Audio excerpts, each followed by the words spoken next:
Good evening and welcome to WriterGreg on twitch.tv. I'm glad for all those who could make it with me this evening, and so grateful for those who will be watching in the future on VOD on Twitch or on my YouTube channel, WriterGreg First Drafts. Thank you so much for joining me tonight. I know you have a lot of choices for entertainment, and especially during summer camp for WorldAnvil, you have a lot of choice of streamers, and I'm really happy and glad that you've chosen to be here with me tonight. As I said, that we are working and continuing to work on WorldAnvil Summer Camp 2020, and tonight we're going to be working on prompts number 20 and 21 because I'm behind, and there are now 30 prompts out in the wild and we need to get to them. And I would like to thank those who have followed since the last stream. We had Starlock7 who followed a couple minutes ago while the pre-roll was going, and we have Dylan is here 123 also following and redeeming a summer camp showcase. So we will get that off here really soon, and glad to be able to do that. So Dylan, while if you could put in the link to your article into the chat window, I'll be able to take a look at that, and also tell me what kind of feedback you're looking for, so we can do that right off the bat as soon as I get your link. So let's just send that on over, and we'll be able to get started with that. While we're waiting for the link, I do want to give a shout out to the Anvilite Streamer Core, and you can find them at worldanvil.com/w/anvilite-streamers.core. Hello, Galadan. Welcome to the stream. I'd like to do a shout out to this group and all of the people, the streamers that we have. It is getting to the point where we are having a nearly 24/7 coverage of worldanvil.com, and it is amazing to see how many people are out there and being creative in this month of July and summer camp. So this is fun. So we will be going for about 2 hours tonight, maybe even a little bit longer. Moonflower, good to see you again. Thank you so much for coming in. Dazzle Cat, welcome. Moonflower was one of the first people who was following me, but even before Anvilite Streamer Course. So glad to have you back. Thank you for coming with us tonight.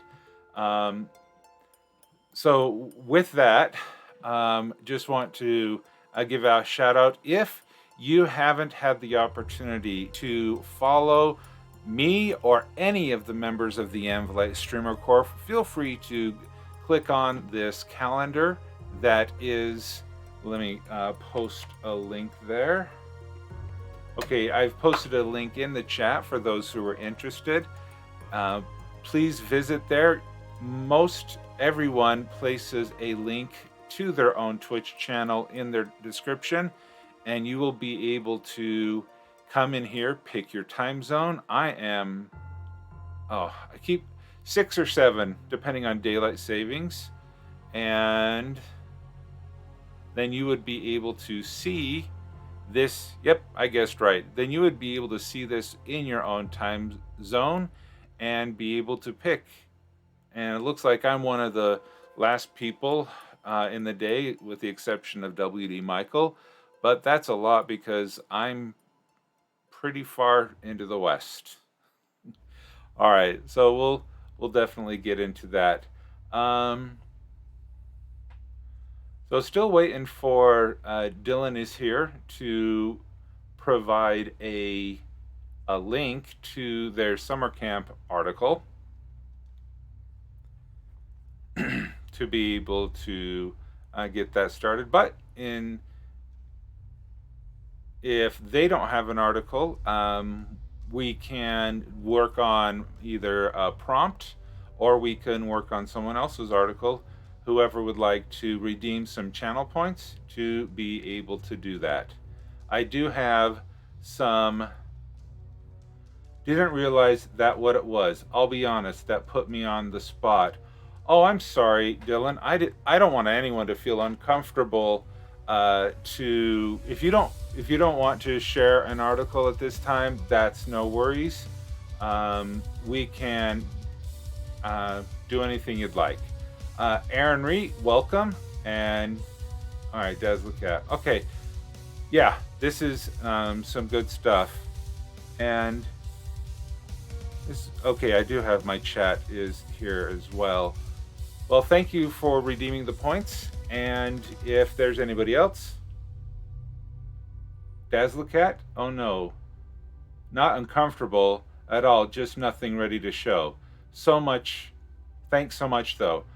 All right, well, last night during my stream, there was an idea, someone was wanted to brainstorm an idea, and okay, what I'm gonna do, let me bring, this is what I see on my streamer background, and this is where I read all of your things, and so as soon as you post, it comes in here. So Daz the Cat, if you would put your link into it, then everyone can earn lemons, and earning the lemons allows you to go in. You can tell me to save my work, a posture check, hydrate, which I'm pretty good at doing, I must admit. You have the highlight your message, summer camp showcase, and then I have a new one called brainstorm writing topic of your choice, and also a live fiction critique for 3,000 lemons. What the brainstorm is, if you aren't familiar with an idea or you're not sure what you want to talk about and you just want to go back and forth and brainstorm a specific topic, whether it be related to WorldAnvil Summer Camp or not, we can then discuss that for a little bit. Then we also have the live fiction critique, where you would be able to post a link to a Google Doc, most likely in the chat. If things get to be a problem, we can change that in the future. And then I will read up to 1,500 words of clean fiction. Okay, emphasis on that. This is a family-friendly Twitch stream where we talk about writing. So if you have 1,500 words of clean fiction, I'll read that out loud, regardless of genre. Of course, nothing that would not be adult or not safe for work in nature. But then we can talk about it and see where it goes. And it doesn't matter what genre it is, because we can all learn and grow together. And these are two ways that I want to be able to help support writers and world builders. But to be honest, I'm more of a writer than a world builder. All right, so we do have, okay, Des the Cat has that. All right, Moonflower, you've redeemed a showcase. Awesome. If you could put that in the link as well. I have Twitch on my phone, so I'm hand typing links. Hopefully there's no typos. Well, let's check that out. Let's see how we do. Okay, so the reason why I bring that up is, Dylan, if you want to, because you weren't sure about that, if you have a topic you'd like to talk about, or an idea for an article that you may want myself and the other members of the chat to talk about for maybe 10 minutes or so, feel free to throw that in the chat window and we can talk about that as well.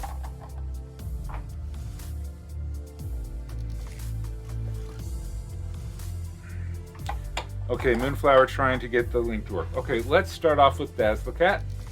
That will give copy link address. So that we'll just go with that. Sainted Father Duno Dear West. Is this the correct Daz the Cat?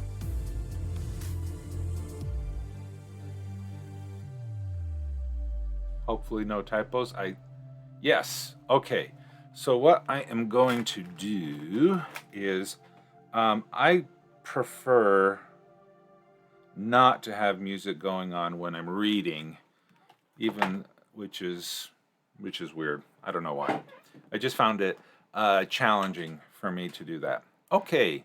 So Dazzler Cat, tell me, I'd like to know two things. What kind of feedback are you looking for? Are you looking for clarification, for expansion, for other things of that nature? And also, is this for an RPG or is this for a novel or fiction writing? So if you could just let me know that, I'll go ahead and start reading this. I guess this is one of the person articles. Okay. Sainted Father, dear West, by thy grace, preserve me from this evil. Desperate last prayer of a man helpless before a demon. Feedback, every bit you can give, fiction, religious leader. Okay. That is a desperate last prayer. Sainted Father Duno, dear West, belonged to the Brotherhood of Boki, an order of monks devoted to the goddess of magic. He became the greatest warrior against demons and devils until he was grievously injured. He went on to train others, making the Brotherhood of Boki the beloved defenders from evil. Common folk oft-times pray more to him than the gods. They also turn to Brotherhood before their neighborhood clerics if they have that choice. Sainted Father Dear West honed his craft until the day he was too injured to carry on, but he never gave up the fight. He took the training his fellow Brotherhood monks all had. He took to training his fellow Brotherhood monks all he had learned, forever changing the Brotherhood into the defenders against demons and other evils they are now. Yeah, that's a little awkward of a sentence. Okay. It is this work for which he was sainted after his death, but it is what he did in secret in the latter years of his life that made him the greatest hero the world never knew. Okay. Sainted by whom would be my first question. Let's zoom in here a little bit. So I'm wondering, so the Brotherhood of Boki is a religious figure. The Brotherhood before the neighborhood clerics, which makes it sound like they're an organization separate from the official religion, or if you have multiple religions, I'm not sure about that. A brotherhood traditionally isn't unless it's like a sect of religious followers. You do call them monks, so that makes me think that they are more seclusion. You know, from what I know from the D&D 5e is I think monks are a lot more outgoing than they are in real life, or from the name for which monk is derived, because monks are usually those who seclude themselves and devote their life to study, meditation, prayer, and things like that. I don't know how many monks out there are able to leap small buildings in a parkour manner and be able to do all of that stuff that a monk typically is able to do. So, more independent from temple hierarchy. Okay, good to know. Right, and so that makes sense why they're a monk as opposed to a cleric. Okay. Once Father Duno healed as best he ever would, he turned to the teaching of his fellow monks in the Brotherhood. That's I think a Brotherhood. After a few years, he gathered to him a small group of his most dedicated students he called the Brethren. It was to them he finally told the truth of what had happened when he confronted Ra-Atikwa and explained that their greatest foe was no longer the demons, but the Lons, who were a magi who were magi secretly dedicated to find the way to eternal unlife. Nice twist, okay, because usually when we talk about magi, they may want to have eternal life, but eternal unlife, okay. Even worse, this was an enemy that could never, this was an enemy they could never directly face. Instead, they had to learn everything they could about the Lons and work to sabotage their plans every way they could. At first, it was causing business ventures to fail, performing heists to steal important objects or papers when they were being delivered, to spying on servants and getting them so drunk they talked about secrets and never remembered nor suspected anything, as they always woke up safe in bed but terribly hung over. That is a long sentence. That is yeah. Usually when you, this is style, this is not grammar, this is style. You can ignore my style suggestions. Usually when you use commas to do a list many things, usually there is a parallel nature to all of the things you list. Either they're one word or all of them are 2 or 3 words. But here, the things that you've separated, at first it was causing business ventures to fail, performing heists to steal important objects or papers when they were being delivered. Okay, so those 2 items there, one is short, one is very long.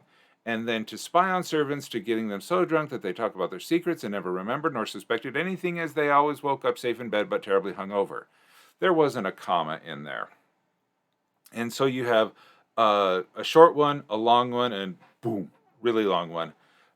My style, and what I would recommend for clarity, is that if you were to, for clarity's sake, is try to keep them similar in grammatical structure and similar in length if you're going to put them in commas like that. If they're going to be independent clauses, then I believe you would separate them with a semicolon, or I would just recommend making this sentence a whole separate paragraph and breaking them apart with periods.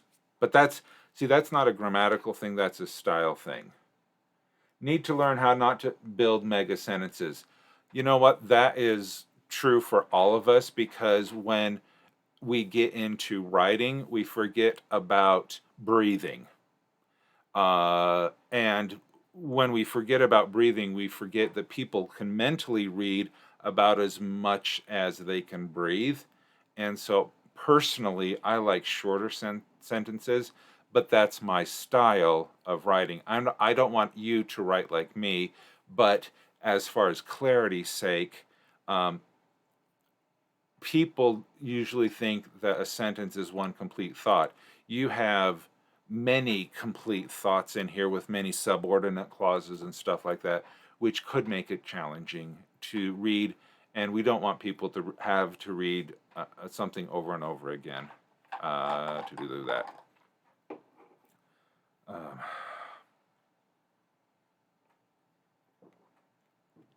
It was an extra hot day out here in the Mountain West, and so I'm a little parched. Okay.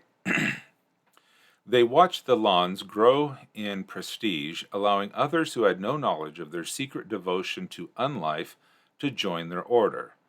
The new members brought riches and power to the Lons, who quickly became the ranking order in the High Guild of Magic.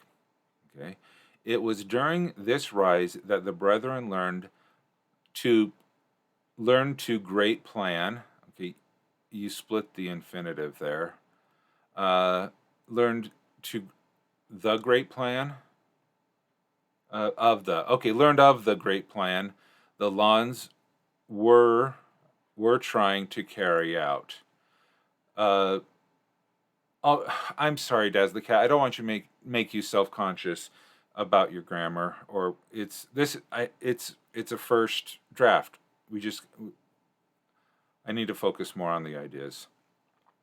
A plan that spanned generations and would destroy the world. Father Duno and his brethren got hired into the vaults as clerics in hopes of finding an answer. And then Bruno found a way. He discovered the vaults could be taught of future danger, though it would be a long and complex process, as the vaults was not a sentient being or even something that could be considered to have a thought. Duno died before the training was complete, but his disciples carried on his work for another 50 years. And when the great ritual was carried out, the vaults reacted before the ritual could finish, removing itself from the known world and spewing out all living things from within it, an event called the End of Instant, a terrible calamity that saved the world. Okay, I remember reading about the vaults and them all. So this is why the End of Instant happened, and everybody got kicked out of the vault, and it was the archives of. Yeah, okay, keep pointing out everything. All right, this is good. Okay. I like that we have an explanation of who and why of the great instance and the great ritual. I'm presuming that the great ritual was what Duno wanted, and I liked how it was difficult. You explained why it was difficult, why it took so long, for another 50 years. That's good to know. And it's interesting here that you had the vault reacted before the ritual could finish. So I'm guessing by this sentence, it was not the goal of Duno and his followers in the Brotherhood that the End of Instant happened. So my question is, was it the intent to have the End of Instant? I'm guessing not. What was their actual intent? And what went wrong? Because if that thing is knowable or to be known for those who you want to have read this, because those are some fun, juicy details that would really build out and help us understand the motivation of the Brotherhood.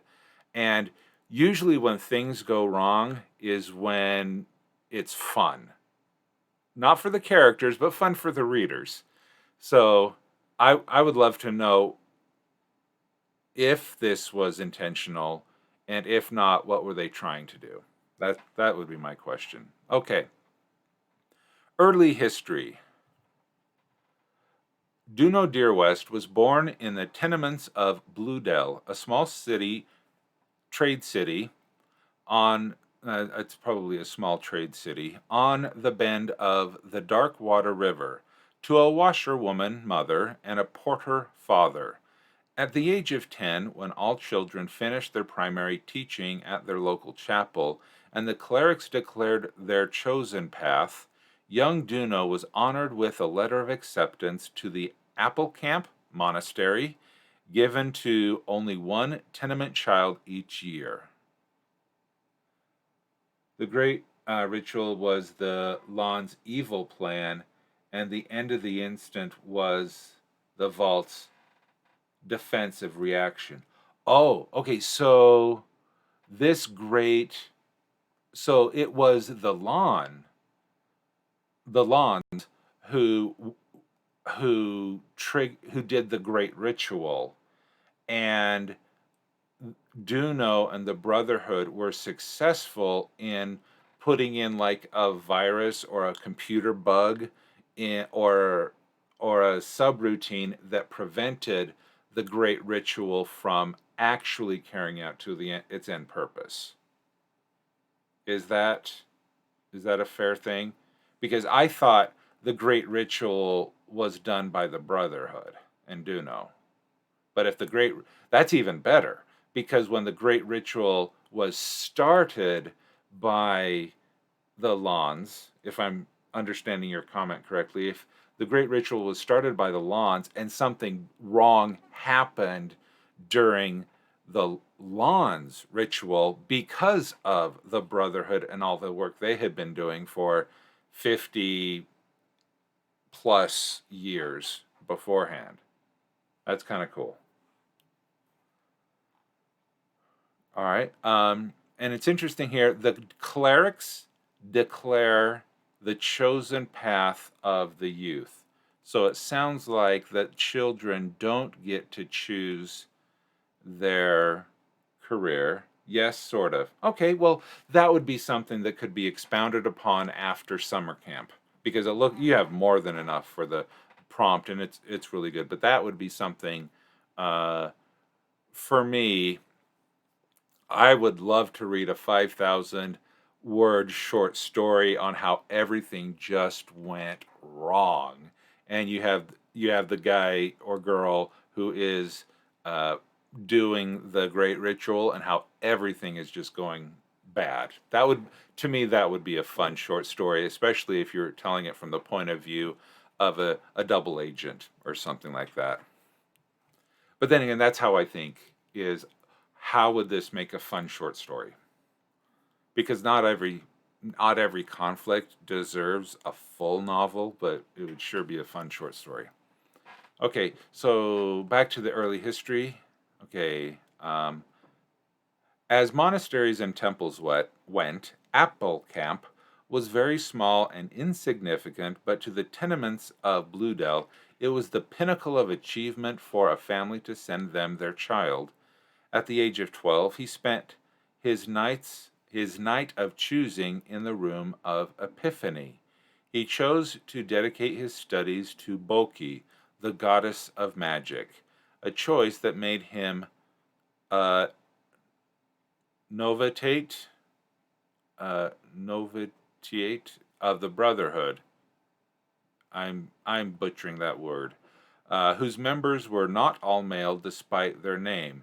It was an arduous study that required long hours of study on top of his duties of servitude and physical training to bring balance between body and soul. Traditionally, it's good to not use the same word twice in a sentence. The, of, some of the words are fine, but nouns, usually you don't want to have the same noun twice in a sentence. The arduous studies that require long hours, because the required long hours is the adjective that is, well, see, arduous is a direct adjective modifying study. Required long hours is a subjective, grammar, is a clause, an adjective clause that also modifies study. So you don't need this, well, this isn't a prepositional phrase because of is not a preposition, but you don't need this there because you already have arduous and required long hours modifying the word study. Okay. When he turned 22, Duno became the youngest acolyte to become an enlightened brother. It was at this age he began his fight against evil, which he excelled at until that fateful confrontation 24 years later with vile Lord Ra-Atik-Kwa, where he nearly died as he drove the archdemon back to the rift. Okay, again,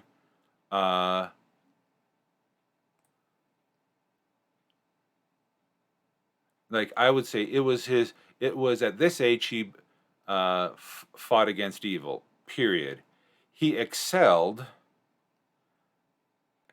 until, I just put a period, he excelled until that fateful confrontation 24 years later.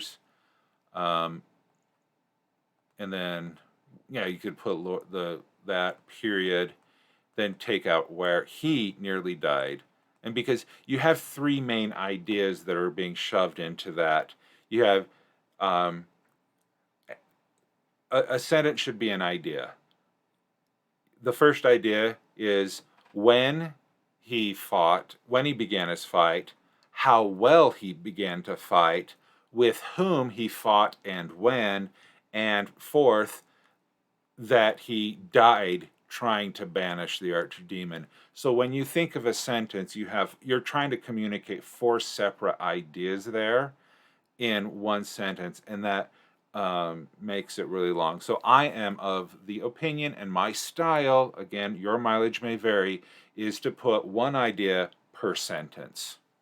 And that way, when you have only one idea per sentence, you're able to determine how to fix it grammatically better or more easily, because when you start trying to put conveying multiple ideas, multiple emotions, or multiple descriptions that may or may not be related in one sentence, it makes it a little bit more difficult, and you could stumble, make a person saying, okay, wait, we're talking about this, what are we talking about now? And you're just kind of jumping back and forth. Yeah. Yeah. Mega, my editing chainsaw would be busy. Yes. And for those of you have ever seen the masterclass commercials on YouTube, because I get them all the time, because, well, I watch a lot of writing YouTube videos, and Neil Gaiman, he says something to the effect of, the second draft is fixing it so that it sounds like we knew what we were doing all along. Now, if he can do that in 2 drafts, awesome. Me, it usually takes about 10 drafts. So there we go. All right, sorry. So let's go back to the riff. When he told no one that it was not the archdemon that had nearly killed him, but the order of Lan's Magi. Okay, when he told no one, what he told no one was that it was not the archdemon that had nearly killed, but the order of the Lan's Magi. He pretended to have little memory of the battle with Ra-Atik Kwa and none of the Lan's Magi. So he lied.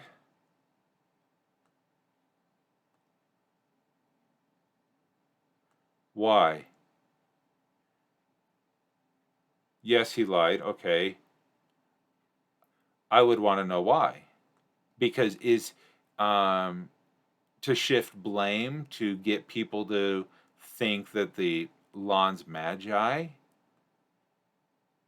Okay, you don't have to answer that question now in the chat, but as this article is an expose of his entire life, you're talking about all the good, and the liar died before he could find a way to stop the Magi. Okay, then I would, if your article here is to be from an omniscient, all-knowing point of view that knows all of the reasons why behind something, I would include something like that so that it doesn't tarnish my beliefs in Father Duno. Because to me, he sounds like he's above the board. He is lawful good. He's just a great guy. And then here but he lied. Okay, I would want to have a little bit more justification on knowing why he lied. Wintercrest, 819. Cool. Yeah, this is fun. Again, I love to say the foundation is good, but you really do have a strong description. You have great background information. It fills in some of the information of a previous article that I read. I really like knowing how Father Duno and the brethren were instrumental in the end of the instant. I like how it ties those things together. And yeah, and so most of the issues is just maybe grammar, making clarifying sentences, and maybe expanding things a little bit more if you want people to be able to read this and not go away with those questions. But those are the questions I came up with. Other people might come up with some other things. All right, there we go. Good stuff. Okay. Oh, posture check.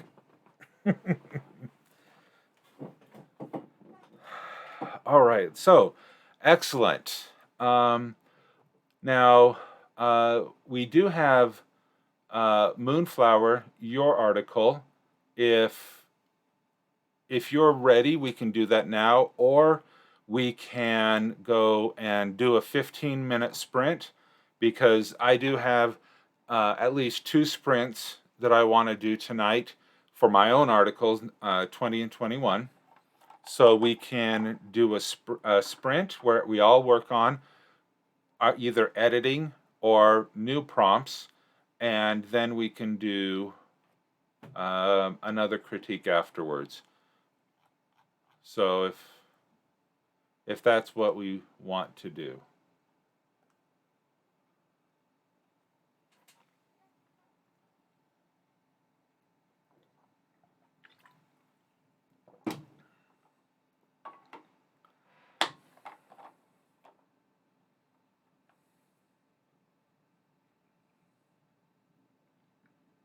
Question, before I send a link, would you prefer to do my article tomorrow or in Discord DMs? I just want to make sure I don't wear you out. Oh no, don't worry about me. How about we do this? Let's go through, let's do a 15-minute sprint so that I can get an article done. And so those people who are watching can also work on some article, think about what they want to do. Then put your link in and we'll do the link after the 15-minute sprint. If that works out. Yeah, because I'm fine. I'm going to be doing this for another hour and a half, at least, depending on when WD Michael starts his stream. So yeah, let's do that. We'll do a 15-minute sprint, and let me switch over to my dictation window. Let's get rid of that. That. I need to. That works out with me. Great. Okay, let's do that then. Go to progress. Oh, that's so thin. How do I? Oh, it's because the zoom reset. That's a little better. Okay, so write an organization in your world that has become so powerful it's above the law. All right, let's go in here. Let me. I have some notes. As I was, oh, well, we can maybe talk about that later if we want. Come on, that one. Save that one. Okay, for those who are following along at home, I started using Trello or Trio to track all of my articles that I've been working on here. And so my effort for World Camp is to get everything from column 1 to column oh, forget it, to column 2, where I get the draft completed, and then as I polish them, I can then move them along and then start getting feedback with others. So we are going to talk about the organization. And I've already created a Google Doc that I don't really want to share, but I'm just going to hide it behind here as I talk about it. And because, all right, so let me, I want to, okay, so we'll move this over here. Okay, this is the Secret Guardians. We'll take out the draft. We'll go to the sections. Come on. No, not sections. Navigation. Summer Camp. And we'll save. For no reason. Welcome. Glad you made it.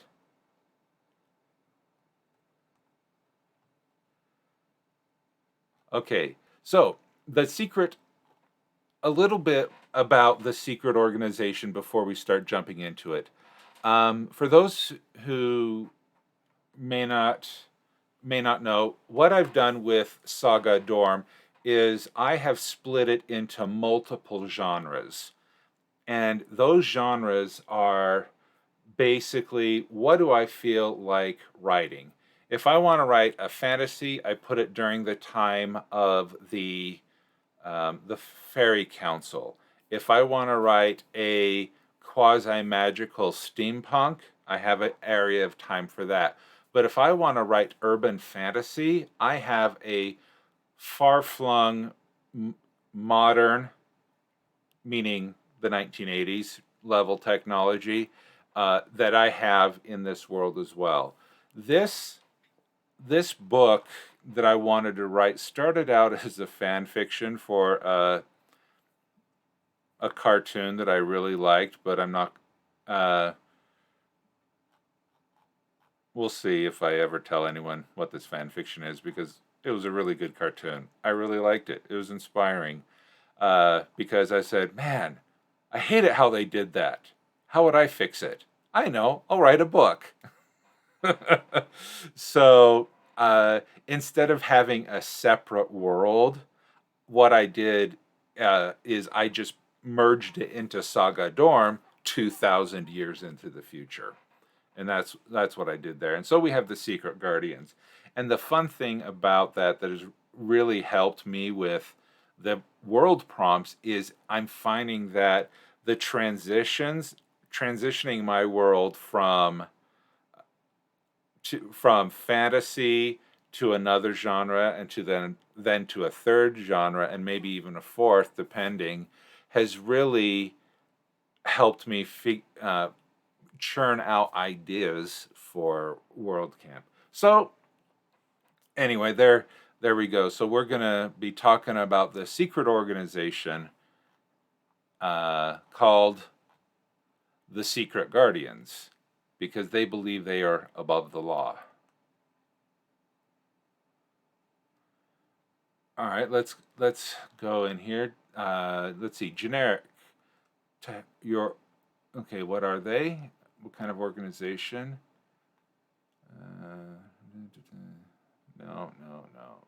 No, they're not a corporation. Druidic Circle? Well, there's no magic at this time, because at this time, fairies are all gone. This is about a couple hundred years after the Great Decimation, so there are no more fairies. There are only humans. And there are the 16 totems of Trilinius that are there. So they're not they're evil. They're bent on world domination. They're Hydra. I really gotta turn off my phone. Okay, illicit. There we go.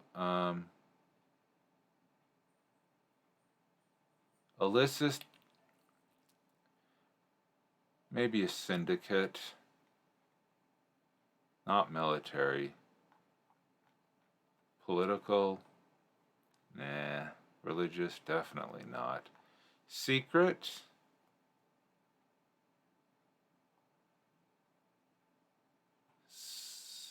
Not social. They're not really religious. Yeah, okay, we'll call them a secret brotherhood. Motto or slogan: to unite all nations, unite all people within our nations too. I don't know. Why are you trying to...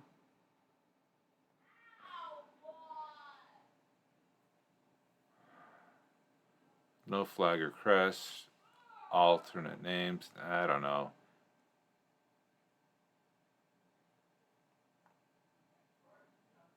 Okay, I don't know about that. Organizational structure, culture, public agenda. Well, none, because, well, maybe they have one. Not sure about that. Founding date.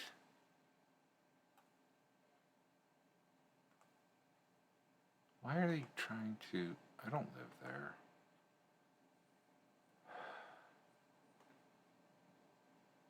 When was this organization founded? We'll say 1200 CE-ish, because the Great Decimation happened in 1123. Disbandment, leader. I don't have a person yet. Family, parent. They are intralineous. Nope, there are no ethnicities. Okay, let's look at geopolitical.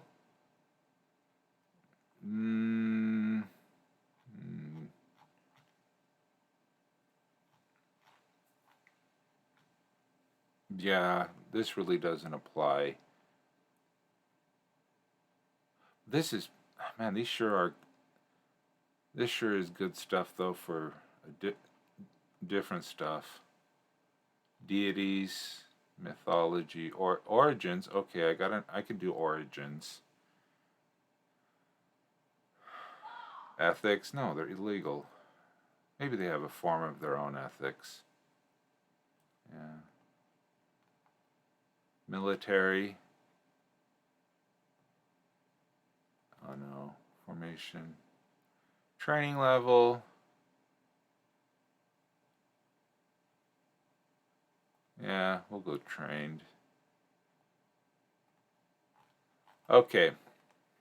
So with that, let us jump in. Okay. So what I've set up, and I talked about this a little bit last night. SNAZ is SNAZ is a Windows application that can create a text file read by Streamlabs OBS that allows you to create a countdown clock. And so those people who were here before my stream, you see that I have a countdown to 7 o'clock when my stream starts, but also here I can use that for this as well. So we will just go ahead and get that started. And it should pop up right below my face. There we go. All right, so in less than 10 seconds, we will get going, have that sprint, and all right, go. Let me turn the music back on.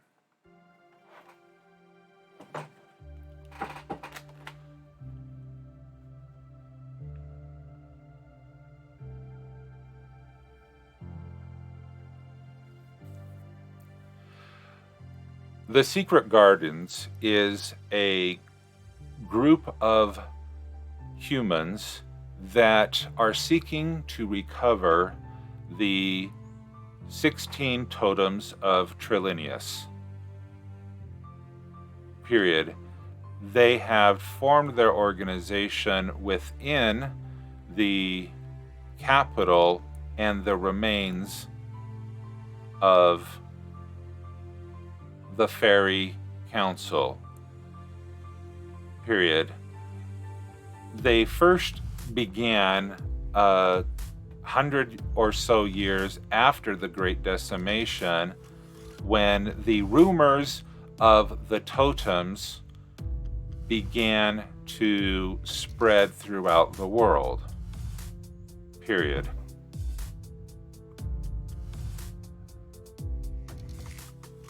They knew that the totems would contain all of the magical powers that were excised from the fairy and the fae during the Great Decimation.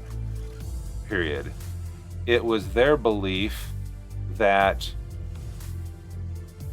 if they controlled all 16 of their totems, that they would be able to restore magic to the world, or at least control it so that no one else would be able to have it except for their leaders. Period. They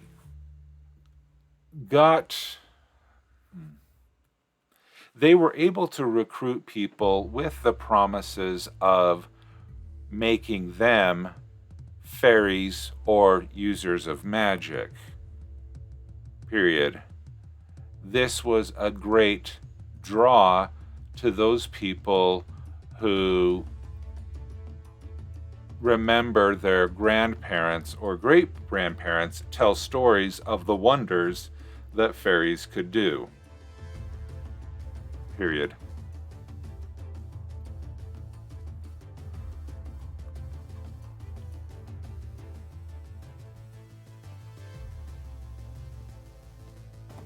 Jarek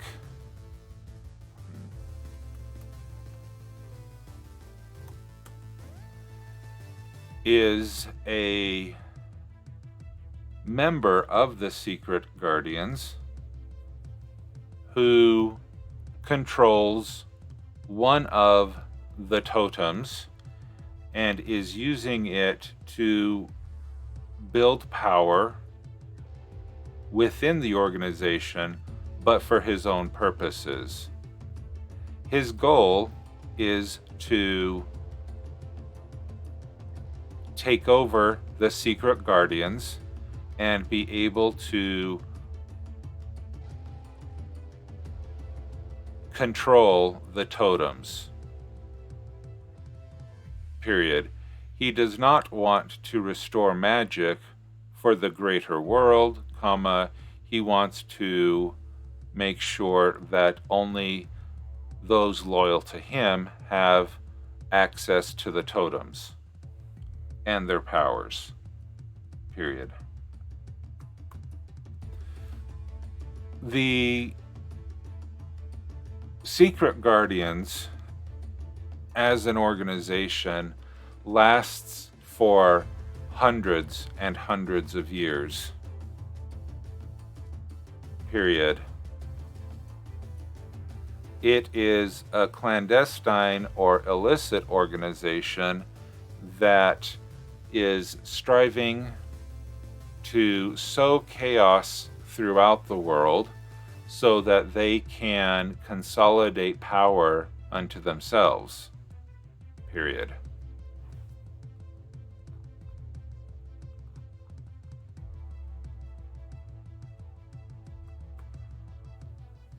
Like the Fairy Council,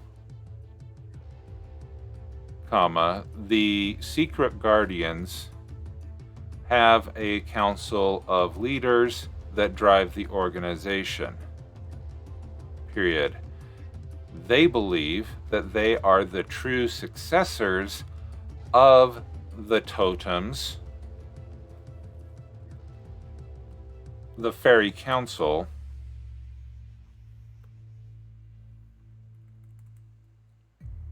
and thus they deserve to have all of the totems within their possession. Period. The only problem is they don't have any of the totems to begin with. Period. It is their mission to collect all of the totems.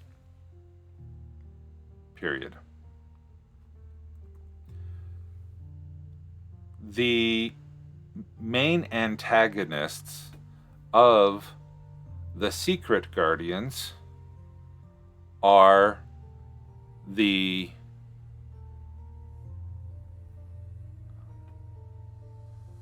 quote guardian of the totems.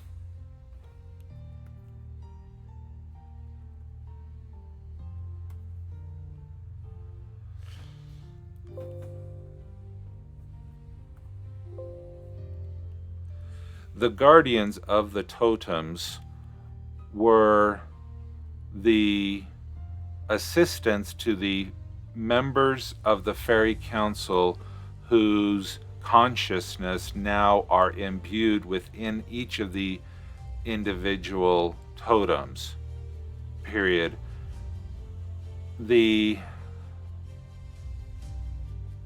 actual guardians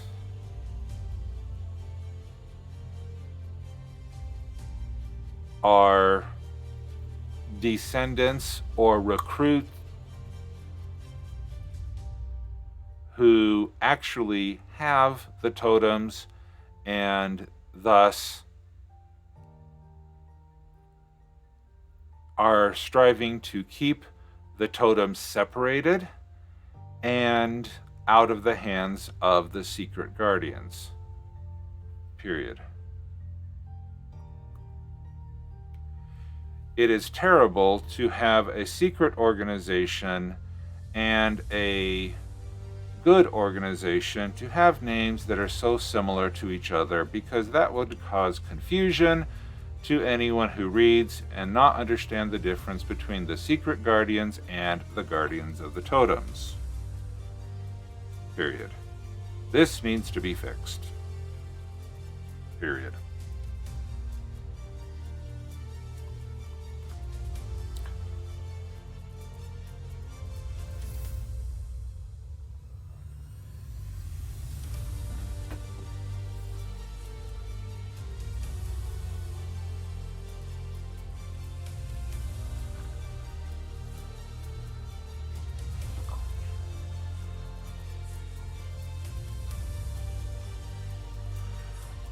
There are many departments within the secret guardians.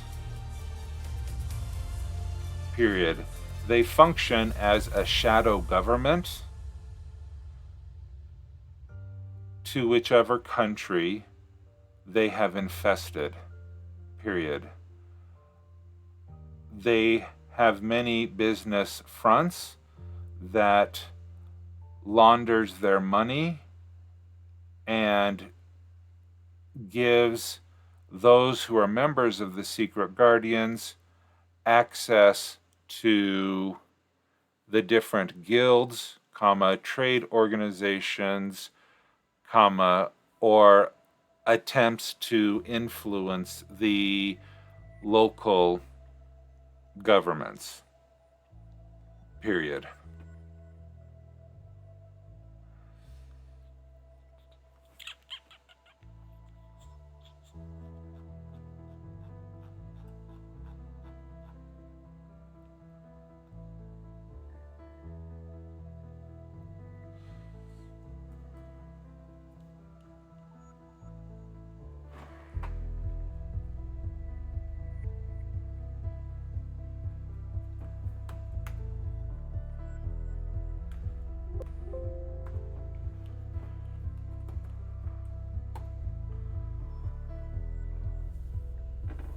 Lives about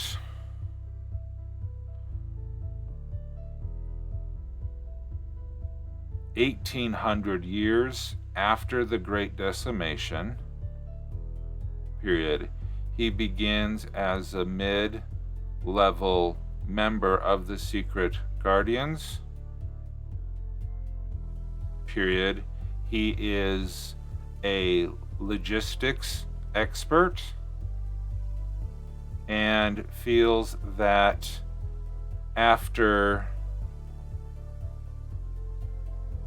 1,700 years, the secret guardians should have completed more of their original mission of gathering the totems. Period. He feels that many of the council of the secret guardians are content with their illicit roles and features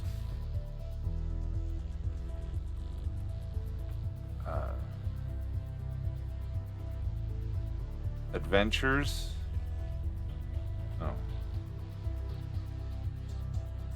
endeavors to that they have forgotten the original purpose for which the Secret Guardians was formed. Period. He is a fundamentalist who wants to, open quote, purify, close quote, the Secret Guardians so that they will finally obtain all of the totems and then rule the world. Period.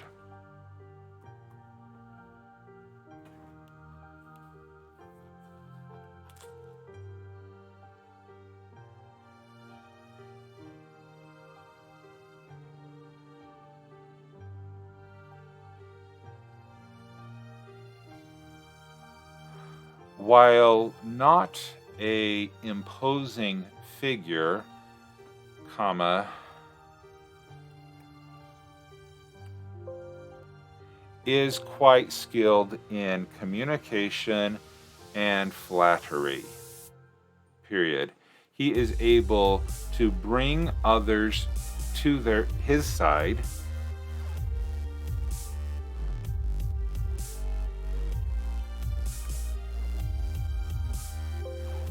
and make them think that it was their idea in the first place. Period. His ability to manipulate others allows him to obtain one of the totems for his personal use, and then he is able to attempt to hunt down other totem holders and hopefully to seek out all of the totems and combine them for his own purposes. Period.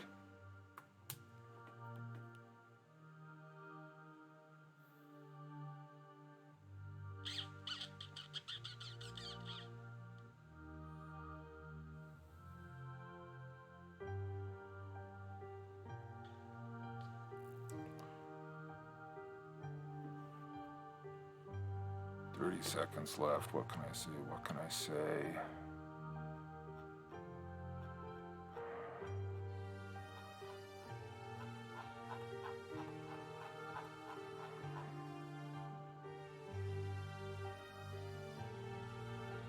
Eventually, Jarek does get a position on the Council of the Secret Guardians, and then begins to try to take it over from within. Period. All right, the sprint is over. All right, how did everybody do? I hope that you were able to work on an article, get some words down. If you were writing, count up those words, throw them into the chat, and let's celebrate how many more words you have now, more than you had 15 minutes ago. Because it's not speed, it's progress. Shopping at editing. Hey, that is true. One of the groups that I belong to this is real life, in person, they consider that 15 minutes of editing is worth like 100 words or 200 words of writing. Researching for my next article, just finished one right before the sprint started. Great, which article did you finish and what one are you researching? For no reason, which one are you working on there? I need to get my own article into here. Come on. Oh, there you are.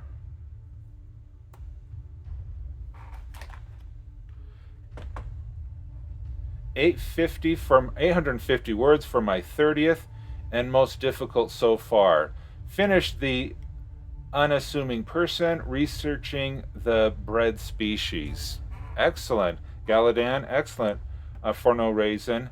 Yeah, an unassuming person. Maybe I should have saved all of the information about Jarek for my unassuming prompt, because he is not that.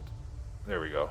He is my big bad guy for my urban fantasy superhero story that was once a fan fiction for a popular cartoon. Research is very important, yes. I do like the research. Okay, Galadan, doing my unassuming, though, because he's present big baddie rather than historical. All right? Yeah, 850 words. That's really good. Because I think typed words are a lot cleaner than dictated words, especially the way that I dictate them, because they're not all that great. But it does. Oops, wrong keyboard. It does allow them to. I think you're farther along, but I just have a second thing here, and I want to save my wrists. Okay, so let us go back to just the computer screen. Let's go here. Let's save this. All right. Let's go to metadata.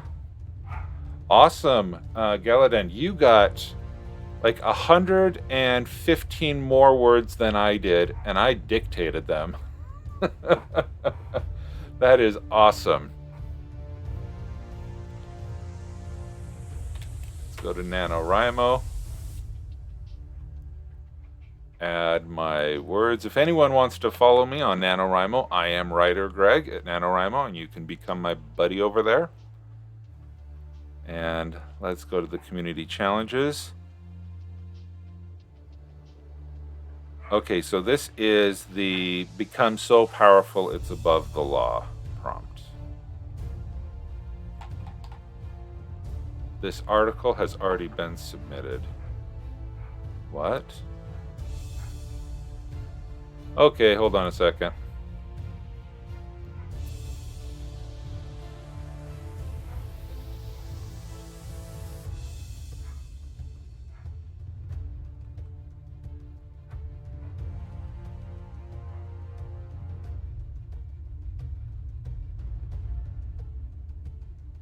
Yeah, I don't have a lot. Most of my articles, I haven't made any of my articles public before summer camp. And thank you, Moonflower, for getting that link in there. Good job. We will get that. Now, the secret, okay, here's the Secret Guardians. Did I mess something up with this community challenges? Write about an organization in your world that has become so powerful it's above the law. Okay. But then there was the other. Oh, okay, I'm going to be doing that later this week. Okay, so I'm not messing up. All right.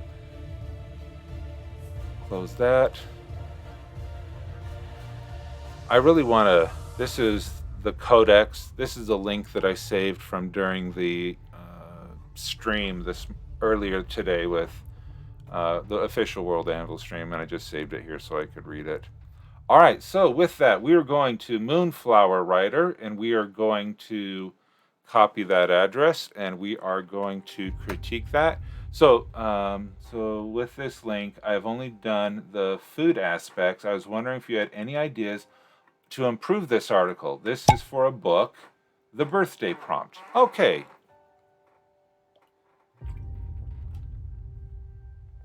All right, let me turn off the music. And let me turn off the sprint countdown.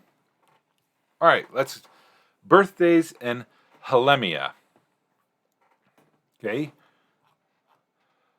Birthdays are an event that are almost always celebrated in Helemia. The main celebrations are food-oriented, but there is also the giving of gifts. Execution. At the end of the traditional dinner, the person who is having their birthday is normally given the cooked heart of the Chinook salmon they ate and directed to eat it. Okay. At the end of the traditional dinner, the person who is having their birthday is normally given the cooked heart of a Chinook salmon. The heart of the Chinook salmon they ate and directed to eat it. Okay, so I'm guessing here that the traditional dinner that you're talking about here is the Chinook salmon, and the heart is saved, and it's the birthday person who is given the heart, and they're told to eat that. Oh no, don't worry about it.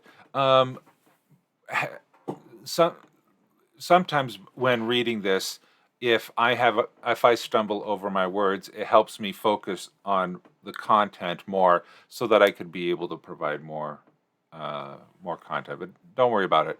I would, because here you say at the end of the traditional dinner, but you never defined what the traditional dinner was. So then when I saw the Chinook salmon, I was confused. Where did the heart of the Chinook salmon come? Is that a part of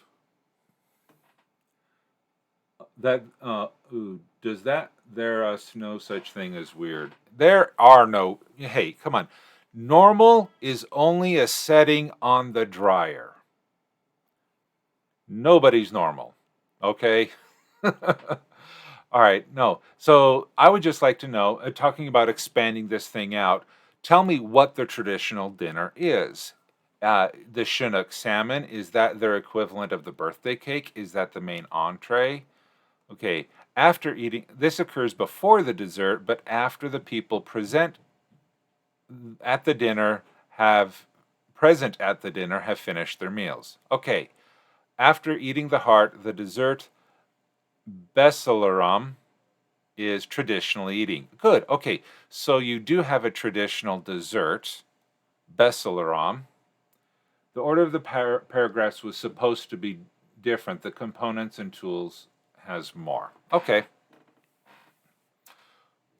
Yeah, and see, this is where taking the information, the inspiration from the sections below the what's it called, the vignette, or that top part, and moving all that information up into the top and reorganizing in there is sometimes beneficial instead of using the prompts down below. Okay, components and tools. One traditional component of the birthday celebration in Helemia is the celebratory dinner with the common fish Chinook salmon as part of the main dish. There you go. You're right. The main dish is normally made up of fish fillets that were marinated and heavily seasoned before being seared over an open flame.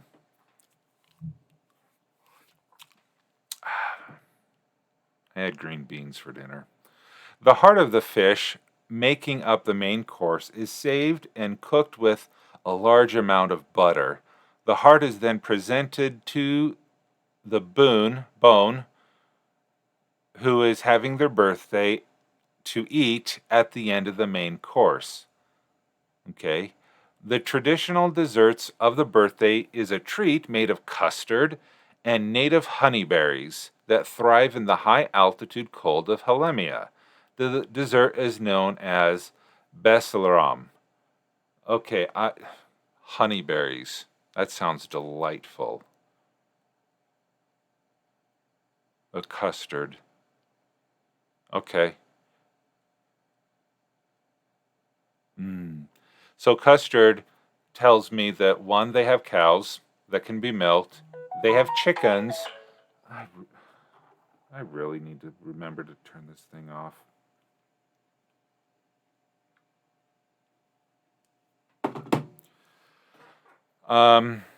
It tells me that they have cows that can be milked. They have eggs, so that means they have chickens. Because if they can make a custard, they also have a plant from which they can extract sugar. So those are three components that you could the ingredients of a custard that you can talk about that could be used to expand knowledge about, knowledge about the civilization. Sugar beets. Yeah. Sugar cane would not be good.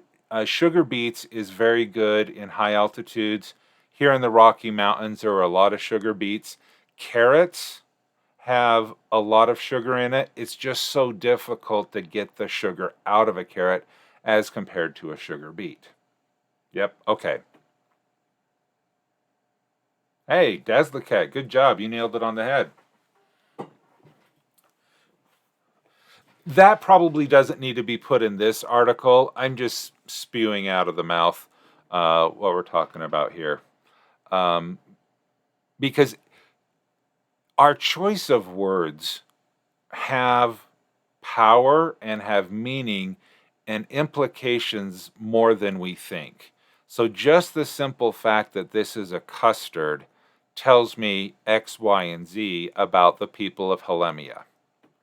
Now, whether they be Jersey cows, Holstein cows, or goats, or yaks would be completely different, because you did say that they are in a high altitude cold of Halemia.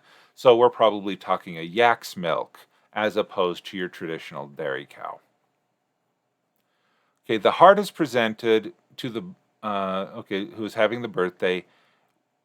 Okay, why are they given the heart?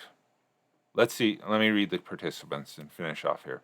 The key people involved in birthdays in Halemia are the ones who is having the birthday and their Oma. The Oma is of the person having the birthday. Traditionally is bestowed 3 hand-chosen gifts unto the one having the birthday, while all other participants from the birthday person's friends and family traditionally bestow 1 hand-chosen gift.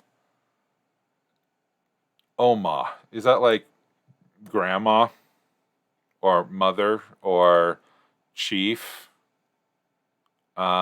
You may not need to put that in there. Made up words galore. Oma is a corrupted form of mama. Got it. Okay. You may want to put a block quote, a person's, one of those hover thingies, so I know what an Oma is. Okay, so the Oma gives 3 gifts. The Oma is most commonly the biological mother. Sorry, I didn't read far enough. The Oma is tooltip, yeah. But that may not be a good recommendation, because right here, you're talking about Oma right here. Oma is most commonly the biological mother of the one having the birthday, although the Oma is not chosen by the one having the birthday, but by the local priestesses of Zitia the nurturing. Zitia being the conceptual deity of parenthood, family, parental love, and familial love. Okay, so everyone has an Oma, whether biologically or assigned or adopted. Although the Oma is not chosen by the one having the birthday. Okay, question. This is more about the Oma.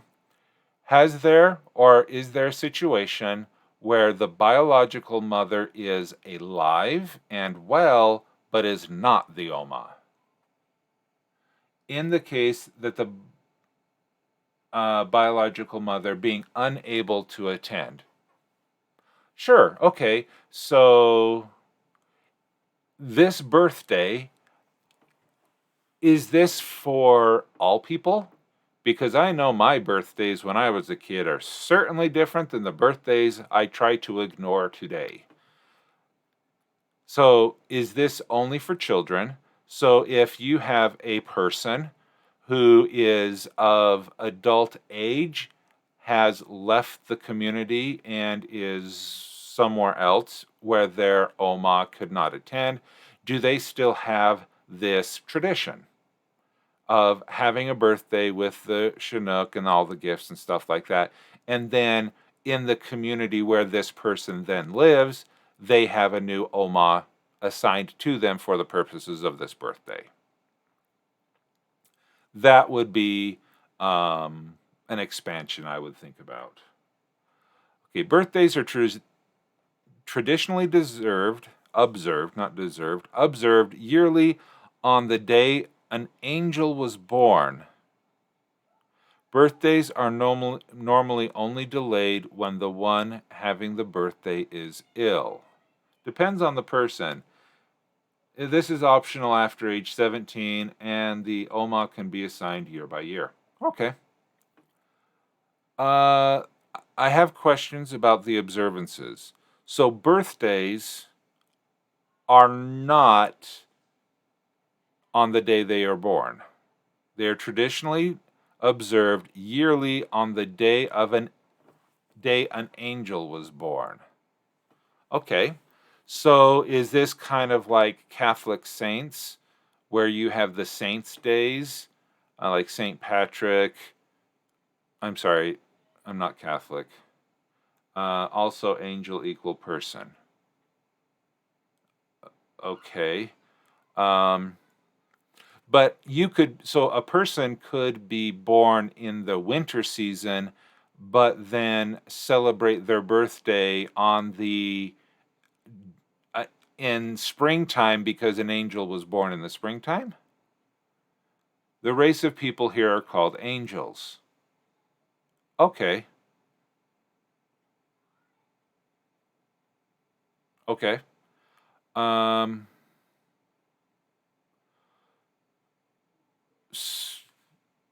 Okay, I understand how this observance is done, but I don't understand why. They celebrate it on their birthday.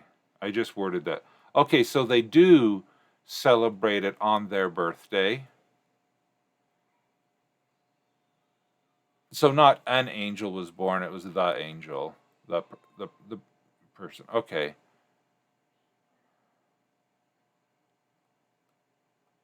Okay, yeah, that would need to be clarified a little bit. Okay, so this is I like how you have the food in here. Honestly, made this article at 3 a.m., so it's not my usual quality. Hey, you're more brave than I am because I doubt my articles that I dictate out loud are going to be able to be polished by the end of WorldAnvil, so no worries here. So I like how you're talking about the birthday. You do talk about the components and the tools. You may want to reorder all of the sections up in the vignette portion so that it has a better flow to the information, and so it builds upon each other as you're reading through. You talk about the Oma, but explaining the role of the Oma, how the Oma is selected, the observances. Yet that could be reworded because I'm not.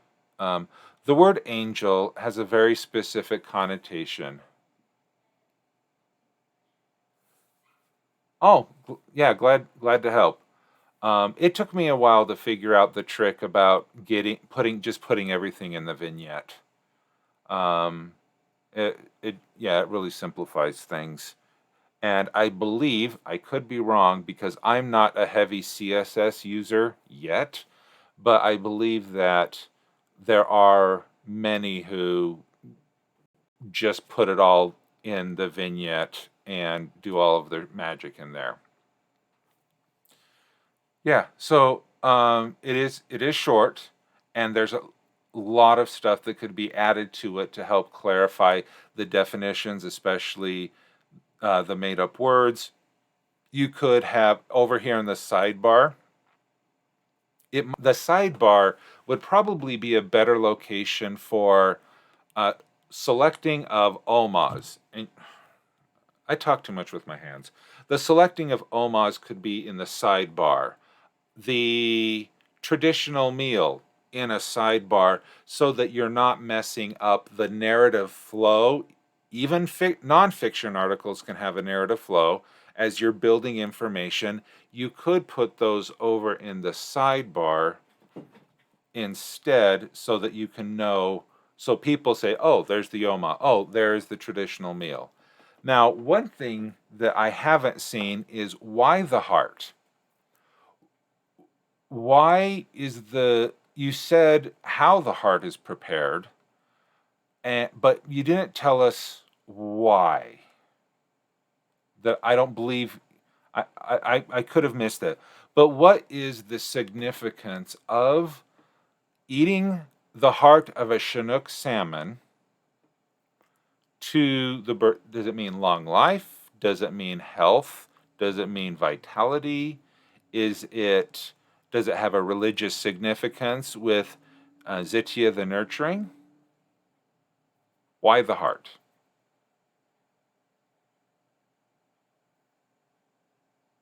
It symbolizes change, the salmon, and bravery, the heart. Perfect. Yeah, I'd throw that in there.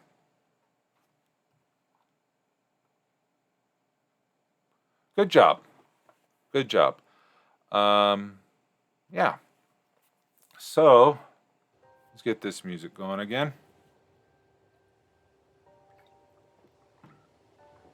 All right. I believe that we had, okay, for no reason, your rebuilt settlement. You'd like the general feedback for a TTRPG. Okay. Copy link address. We'll do this. And then after we review this one, we will do another sprint. Wow. Nice picture. Oscillion. I'm going to pause the music. Yes, please. Yeah, art.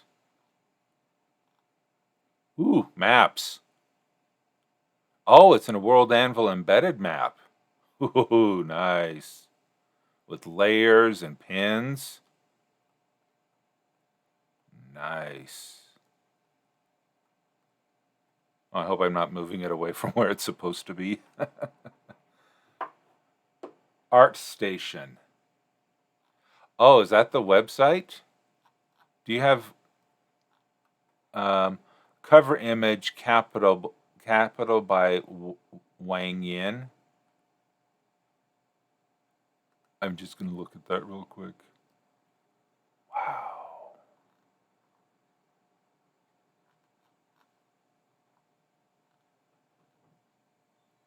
So, can you like buy these? Is that how it works? Don't tell me these are just... Are these like Creative Commons where you can... These ones are free to use. Wow. Attribution. Okay, man, artistic talent, if only. No, it's like their advertising page. Dang right.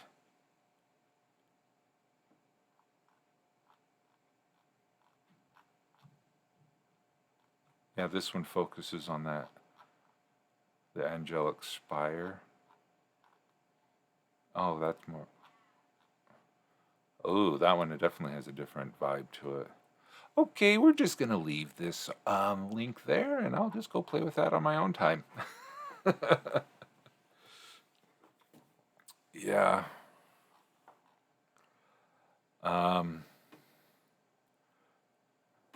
Now, if I tell you something now, this will mean that I'm committed to it. I bought me a toy because I don't wait for Christmas. I don't know if you can see that. Nope, you can't. I bought me a drawing tablet, and I can't draw worth a darn. So some of the streams that I'm going to do after World Summer Camp is over is I'm going to teach myself how to draw from nothing. And it's going to be cringy. So anyone who feels like they have no artistic talent, I'm there with you. And I'm going to try to learn how to draw on stream because it's something I've always wanted to do. I've always wanted to learn how to draw. And now that I'm an old fart and I can, I will. So anyway, yeah, I got that in from Amazon a couple days ago. And that book, that fantasy drawing book that was for the raffle on Monday, when I didn't win it because naturally I went and bought it so that I could start pretending. Anyway, I'm sorry. I'm sorry for no reason. This is just beautiful. Okay, Oscillion or Oscillion. Well, lion. Well, you got the lion here. So is it? Where's the emphasis? Where's the emphasis? Is it Oscillion? Because traditionally in English you emphasize the second vowel sound, so Oscillion, or is it Oscillion? Or I'm not sure how you want to pronounce that because my default is Oscillion. But that may not be correct. Oscillion. Oh, great. What's that city over there, Grandpa? Why, that's the old capital, Oscillion. The king used to live there. I served him in my youth, you know. Really? Can we go meet him? Best not. Only the dead walk the streets now. Dang. Nice. Okay. See, that's one thing that I haven't done that I'm really, really liking of these other articles are these snippets of dialogue or quotes that are more effective in bringing people into the story. And that, okay, the grandpa, only the dead walk the streets now. That is, okay. Now abandoned for 50 years, Oscillion was once the largest, most influential city in Dausis and served as the seat of House Blackwood, the Ocillon, or is that, okay, maybe a typo, royal family from 28 to 291 OA. Unfortunately, it's 10:30 p.m. for me. I have to go, but no reason. That opening quote was perfection. Yeah, excellent way to set the mood. Moonflower, good night. Have a great one. And thanks for coming back. It was nice to be able to review your article. Hope to see more in the future. All right. Capital of Oscilia. Okay, so is that Elwyn Marcus? So I'm going to refresh this screen so that down from orange. Oh, the black thing. Oh, wait, or no, wait. The purple one? Ruins of Oscillion. Oh, okay. No, the purple mark. Okay. Founded as the city of Raycon in 84 BKO, the city was renamed Oscillion by King Tosilius in 28 OA and served as the capital of the kingdom of Oscilia. From then until 291 OA, the city is now uninhabited save for the hordes of undead that have roamed the streets ever since the city's fall following the Battle of Farai's Plain. Okay, that may be duplicate. Okay, I don't know. In 20 OA, King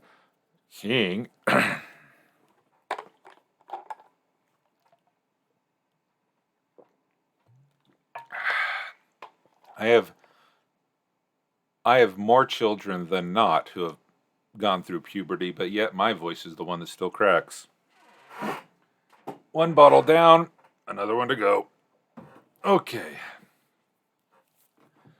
Yay, submitted my famous settlement. Yeah, the map was reused from the History Challenge, which detailed the kingdom itself. Okay.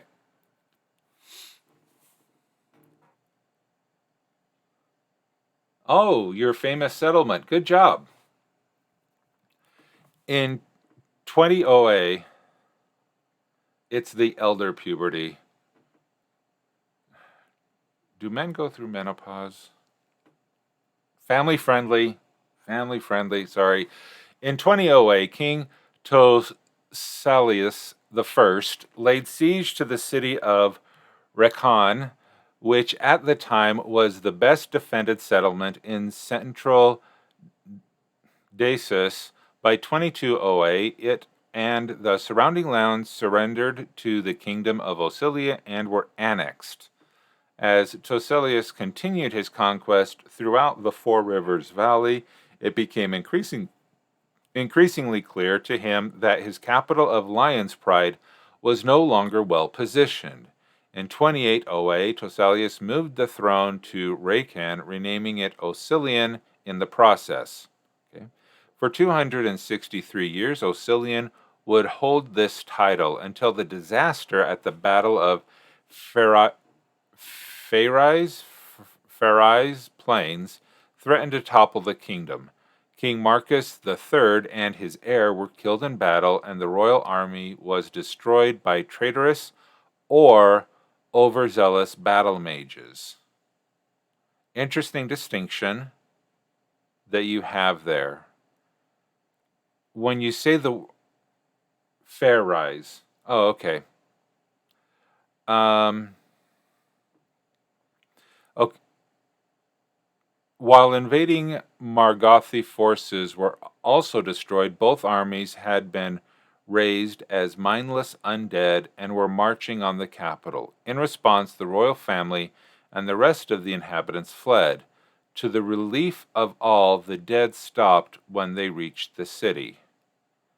Okay, so when you say traitorous or overzealous, is that because there were two groups of battle mages that had separate goals?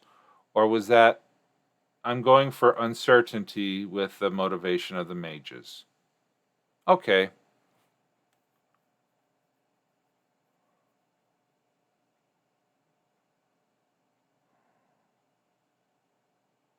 And the royal army was destroyed by traitorous or overzealous. Whose side were the battle mages on? I know, but I don't want my players to know. Oh, okay, that's fair. But yeah, whose side were the battle mages on King Marcus's side? Officially the king's. Ah, okay. Okay. Um, you may want my recommendation, your mileage may vary, is you could just say they were killed in the battle and destroyed by their own battle mages. The motivation why they turned is uncertain. Whether they were traitors to the crown or overzealous in their seek for power. I would maybe expand that a little bit more so that the ambiguousness is called out more blatantly. That would be my recommendation on that. While the invading Margothi forces were also destroyed, both armies had been raised. Okay, both armies, I'm glad I'm rereading this, had been raised as mindless undead and were marching on the capital. In response, the royal families and the rest of the inhabitants fled. To the relief of all, the dead stopped when they reached the city. And this is why reading out loud is the greatest secret of self-editing, is reading out loud. The second greatest secret of self-editing is reading articles out loud from the bottom to the top. Because if you can read every sentence in your article from the bottom to the top, and the sentence still makes sense without the narrative flow of the article, then your sentences will be much stronger for it. So one thing that is I would recommend not only reading it from top to bottom, but also from bottom to top, so that the pattern, the flow of reading doesn't get in your way of finding your own typos or words that may cause stumbling in the word in that. Okay, capital of the dead. Few living souls are foolish enough to try to enter the city. Fewer still are lucky enough to return. Those who do tell tales, those who do, comma, tell tales of undead wandering the streets, almost as if they were going about their daily lives. Buildings are repaired, and animals, though also undead, are tended to. More disturbing, an army trains in formation and individuals appear to spar with each other. Priests and scholars are quick to dismiss these claims as the ravings of madmen driven insane by the sight of the damned. Regardless, not even they cannot deny that on particularly dark nights, torchlight can be seen coming from the upper floors of the Chimera Keep. Okay, this is cool. They may be zombies, to use the crass term, or the undead, but they're exhibiting an intelligence. They're okay, so if this is an RPG, this is just begging for someone to go in and figure out all of the why all of this is happening. Yeah, that is cool. Or at very least, returning to old patterns from life. Yeah. Okay, so but here's the question. You mentioned here at the beginning that not the beginning, still up in the air for me. Well, that's fair. Both armies had been raised as mindless undead and were marching on the capital. Okay, and the rest of the inhabitants fled.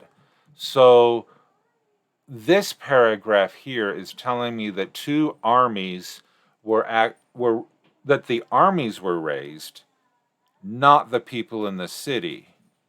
And to the relief of all, the dead stopped when they reached the city. But then when you talk about the capital, you say that, yeah, invading armies wouldn't have that pattern in that city. Yes.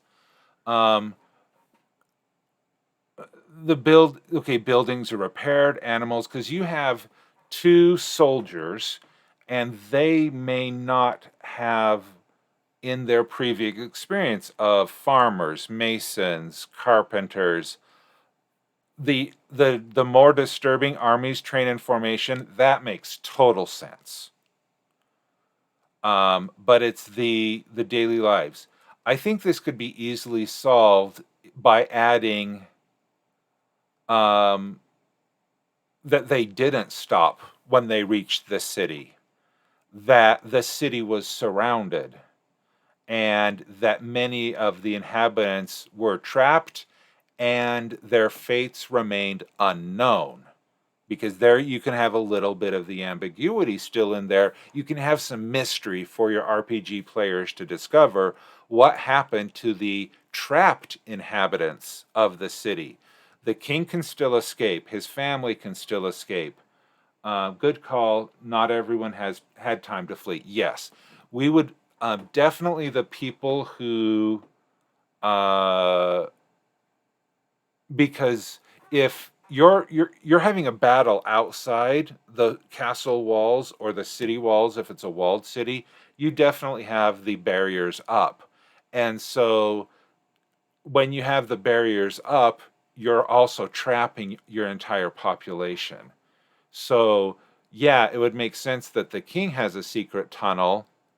Oh, wait, no, the king was killed. Yeah, the King Marcus and his heir were killed, but the rest of the castle staff or high lords and ladies probably had access to a series of catacombs that led out of the city or something like that. But yeah, I would add something to that. Yep. Okay. But I really like this idea of the undead still being able to do their day-to-day stuff.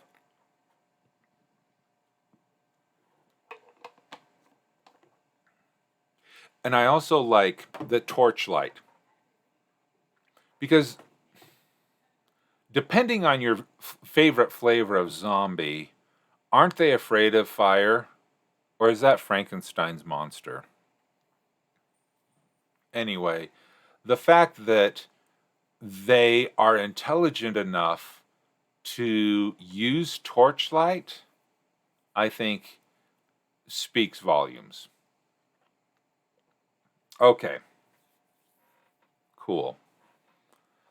All right. We're getting to the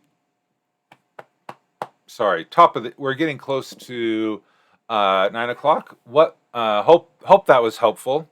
I really like that. And again, I'm gonna have to go browse ArtStation later tonight during WD Michael's stream or something. All right, let's do one more stream. I still need to do another prompt. Let's close that. I was working on that. Yeah, that was great stuff. I agree with Dazzlecat. All right, Summer Core. Okay, let's describe a profession in your world that has always been or recently became evil. Write about this profession. All right, we got a new profession going on. All right, what did I call this? I had a. Where's my Trello board? Okay. Oh, let's put this.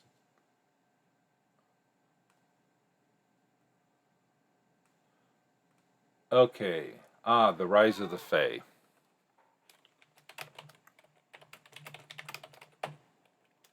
Fae. Okay, not a draft. Navigation. Make your choices. Summer Camp 2020. Save. All right, let's take a look at this. We have vignette, career, perception, operations, relations, qualifications, career progression, payment and reimbursement. No. Benefits. Yeah, none of that.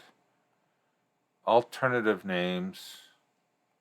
No, they're just the Fae. There's type.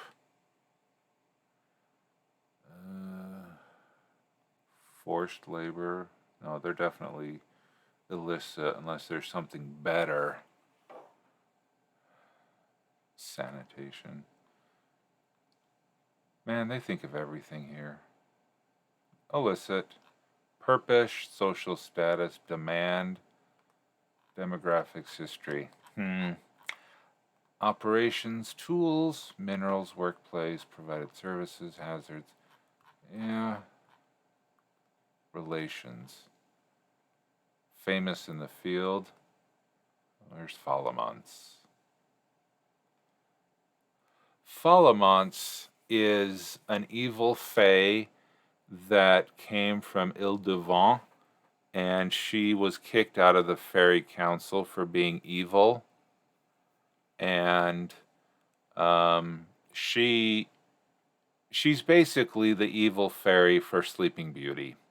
Instead of malevolence, it's Falamance. I haven't picked a better name for it, but I just did that. Wait, what's that, Dazzlecat? Oh, I finished silver? Duh, 20. Yeah, cool. Yeah. Yeah, that's pretty fun. In my profession, we're bribable above the law types until things went bad and those who weren't killed went into hiding with bounties on their heads. Ah, that is cool. Okay. Um, I'm not okay. My is fae is a pejorative term for fairies who have gone bad. Not an insult per se. I mean, you don't want to call them a fae, but they are fae. I don't know how I'm going to talk about. I think I'm just going to blab about the fae for 15 minutes and just go for that. And I'm going to open up Twitch.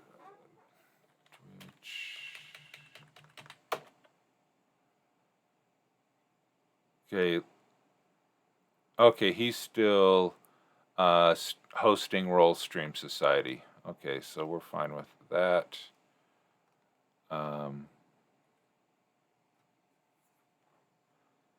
Outlaw Fae.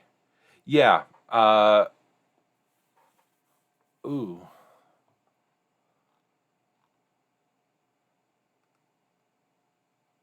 Outlaw Fae. Yeah, I do. Sure. Well,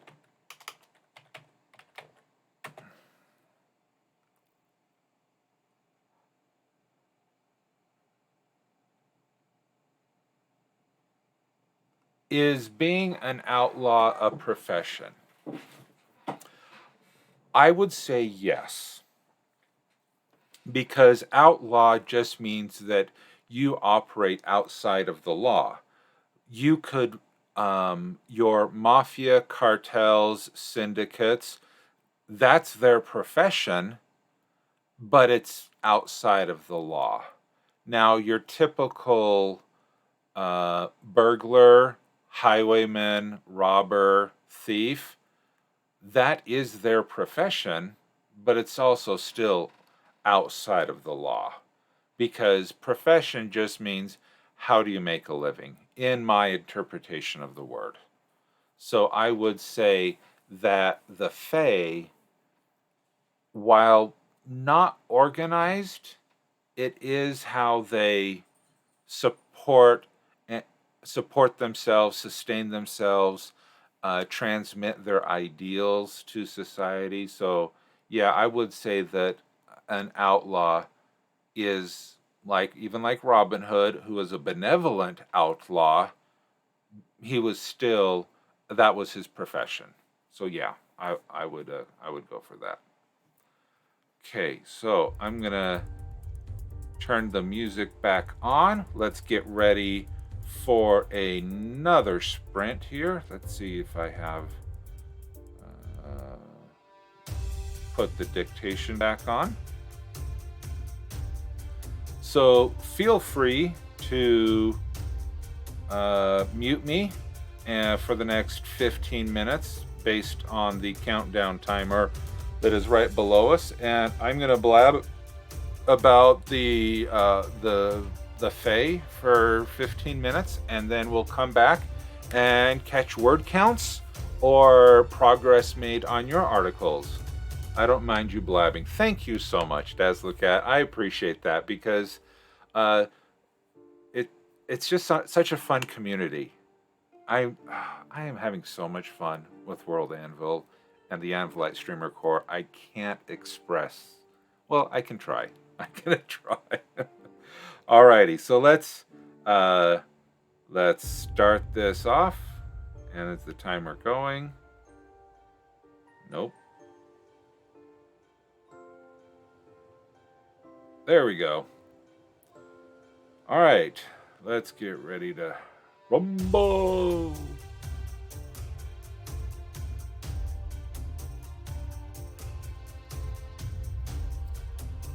The Fae of Sagadorm are those fairies who have magical powers but use them for purposes outside the defined laws of the kingdom for which they reside.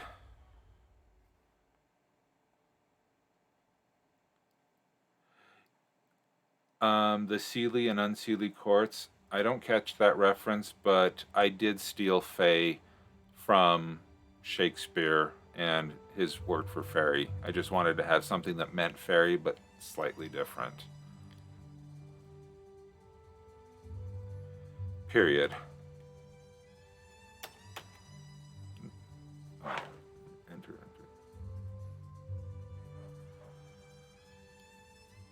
The Fae and the fairy are biologically identical and have the same potential for using magic.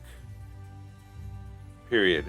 The difference between the two categories is definitional on the purposes for which the individual functions. Period. The fairy are loyal to the fairy council or to benevolent efforts of their fellow fairy and humankind. Period. They seek to bring order and peace to the land. Period. The Fae, on the other hand, use their magic for more selfish ends.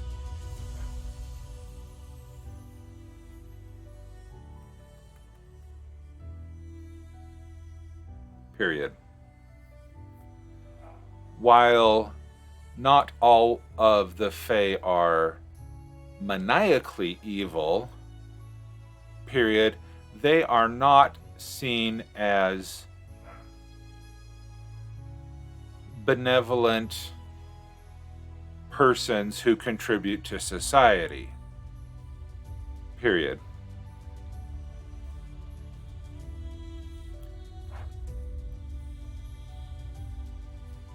Some of the instances of the Fae of note include Falamance of Ile-du-Vent,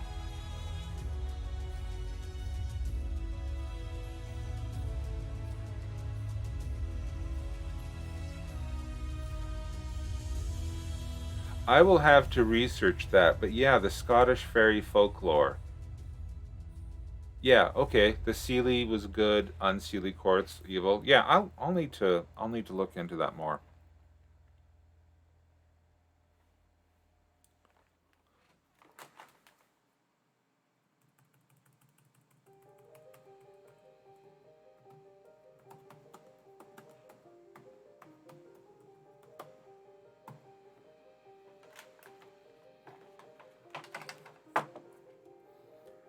She was a member of the Fairy Council who, through betrayal of the principles of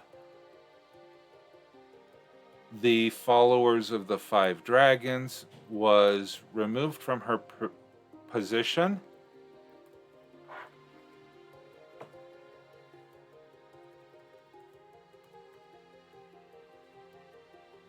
and banished. Period.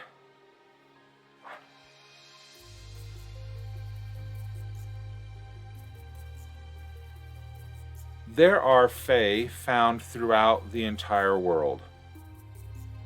Period. Depending upon the motives of the Fae, they may be found as hermits living in secluded woods, practicing their arts in hiding. Period. They may be infiltrating society under the pretense of being a fairy, but yet for personal or ulterior motives, period. And even some fae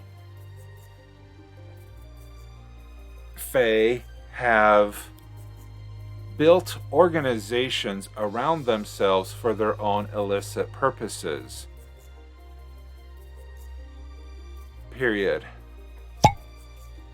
This may include the experimentation to enhance magical knowledge for untoward purposes,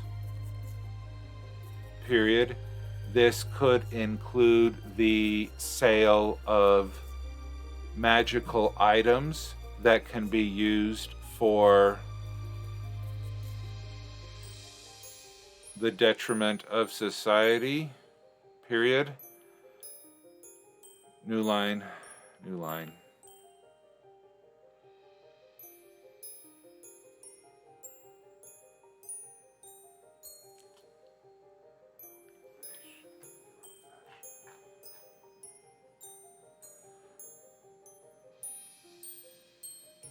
Those fae that have created their own criminal organization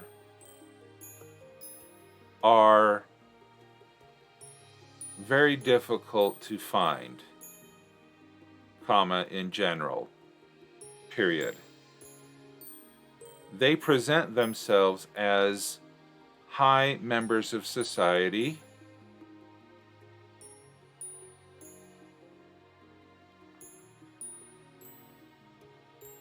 cause harm or torment. Oh yeah.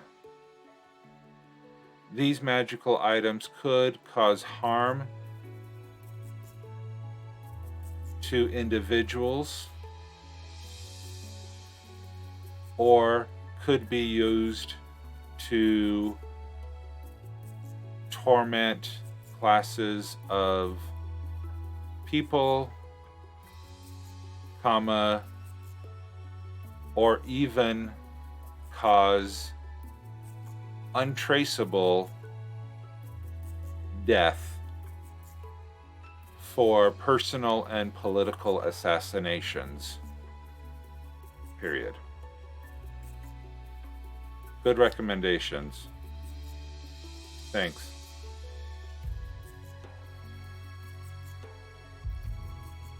Often, scratch that, period. Often, the fae who try to present themselves and integrate in high society do not reveal their fae nature, period. This is a challenge because of the magical semi-glowing aura that the fairy and fae possess, period. However, some have developed magics that turn off the glow so that they can pass as normal humans, period.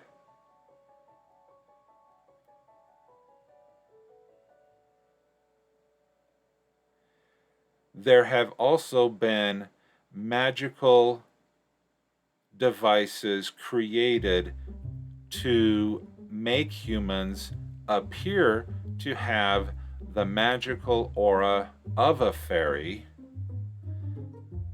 so that they can infiltrate places they may not normally be able to find, period. This has been very helpful for thieves and counterfeiters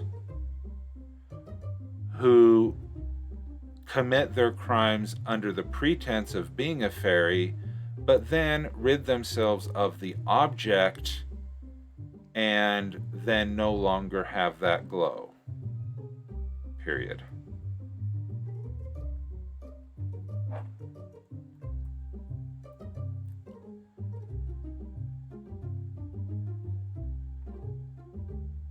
Another form of magical experimentation often conducted by the Fae include the experimentation with the remains of blessed creatures and their petrified forms.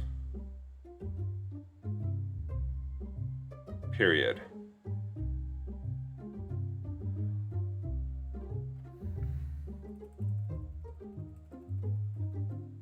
Yet to be petrified forms. Period. The Fairy Council has decreed that blessed animals who have been petrified and the use of those remains are allowed for specific purposes. Period. They emphatically state that there is no difference between using petrified remains of a blessed creature than using unpetrified remains. Period. Reconstituted.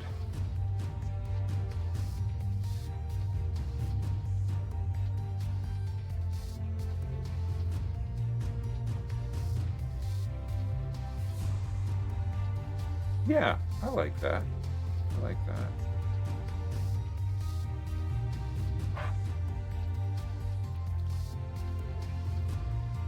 A device of importance discovered by the Fae includes a small container that has been lined with a composite synthetic material made from the ground remains of a blessed creature, particularly the hide of a fire elemental creature. Period. When a device is within this box, the magical abilities of that device are nullified as the magic cannot escape outside the synthetic hide that lines the box. Period. Good suggestion. Good suggestion. The Fae insist that unpetrified remains of a blessed creature contain more potency, and thus they will slaughter blessed animals and experiment upon the remains in the very brief window before they become petrified. Period.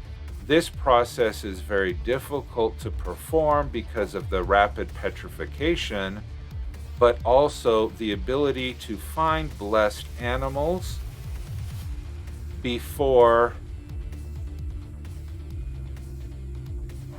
scratch that, in the wild, and then bring them to locations where the experiments can be performed. Period. As a note,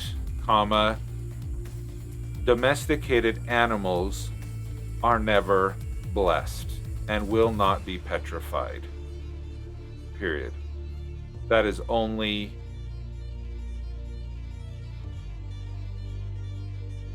wild creatures who retain their connection with the spirit of Sagadorm. Period. I gotta say one thing. Twitch sure is helping me sustain my ability to talk for 2 hours or longer. I'm not used to doing it. Dazzlecat, those were some excellent suggestions. Thanks for throwing those in there. I think that really helped flesh a lot of this out. I like the idea of the magical box and the different ways that it could be doing, because I didn't think about, you know, sometimes the magical cores can be hidden inside an animal, and what hides an animal? Well, its skin. So yeah, those are some cool things. So let us take this, copy that. How did anyone else do a sprint out there? Those who are still watching, any other sprint takers out there? Let's see, there. For no reason, you were making dinner.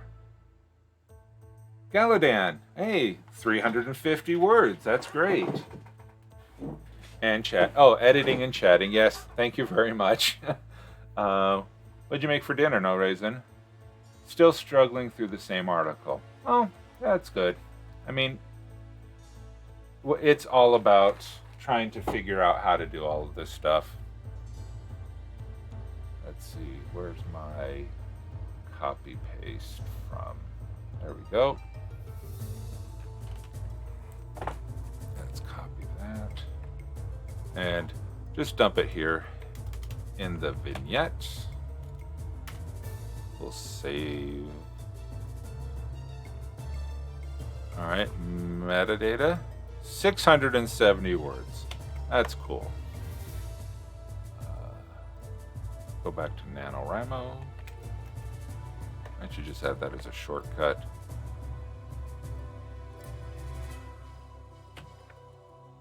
Update progress.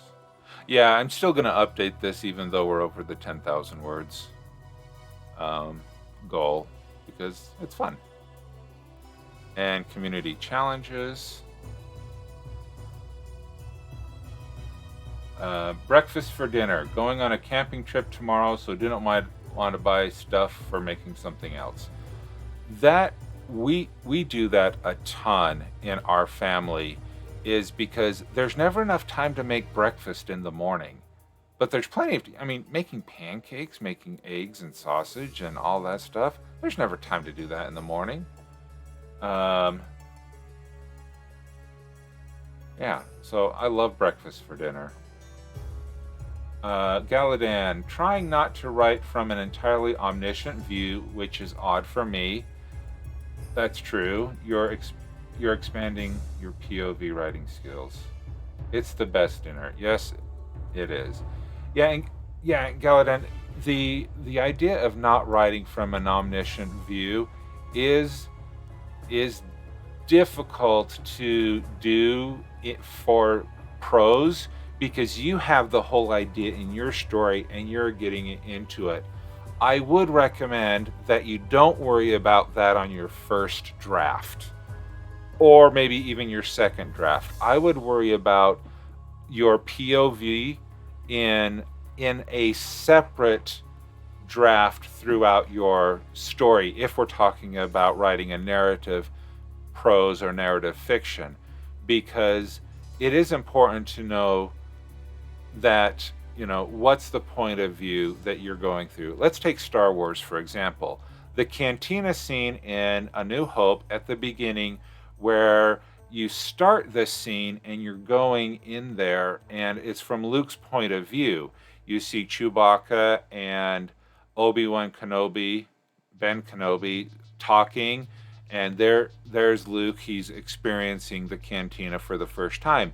Then it goes over to sitting down, and it's still Luke's point of view, talking with Han Solo and just getting a lay of the land. But then Ben and Luke leave, and then it immediately shifts to Han's point of view. And because then he says, hey, this can really save my bacon. And then Chewie leaves, and then Guido comes in. Is that his name? And then they have their conversation about the debt that Han owes. So there is that scene shift where it goes from Luke's point of view to Han Solo's point of view. And that's an important shift to notice, because if you were writing your scene, that would actually be a chapter break, because you never write one scene with two different point of views. If you do, that's the omniscient head hopping point of view. But if you just take things that this is the action scene, Luke is doing the action, Luke has the goal, and then Han has the reactive scene, reacting to the events of the previous scene. It's the final prompt I'm writing, so I'm writing it from the point of view of like Nick Carraway from Gatsby, who knows the guy's exposition, but only from him. Sorry, Galadan, I do apologize that. Greedo, I am really sorry. I am not the Star Wars fan that I profess to be. I do apologize for that. Greedo, because he's greedy. Let's remember that one forever.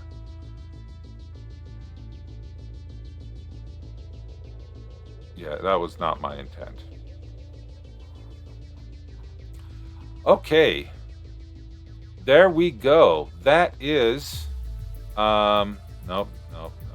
That is my goals for this evening. Let's see.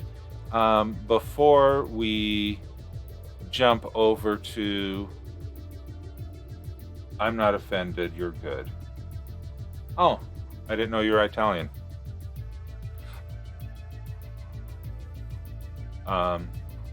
Thank you.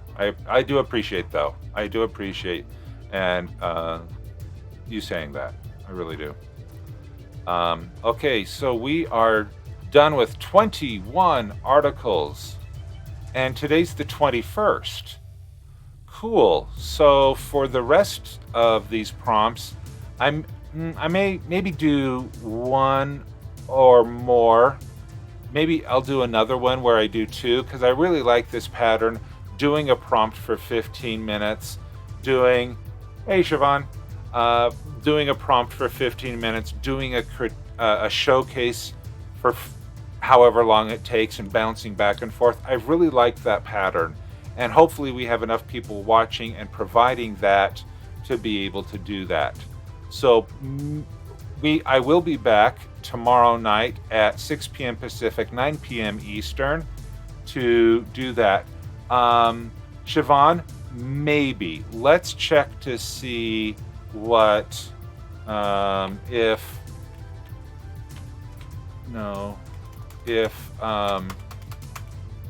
WD Michael. Let's see if WD Michael has started streaming. He has not. Okay.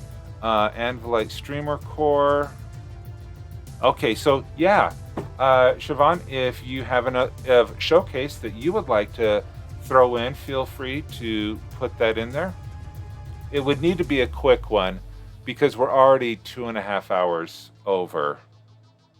And so if you would like to do it, we could do a quick review. But it would have to be pretty quick, because I turn into a pumpkin soon.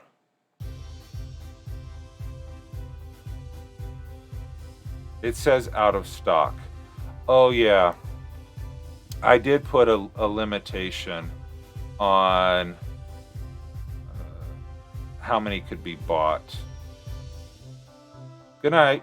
Oh, Deslicat, good night. Thank you for coming by. I appreciate that. Thank you for the help on that last article. Siobhan, go ahead and throw the link into the chat.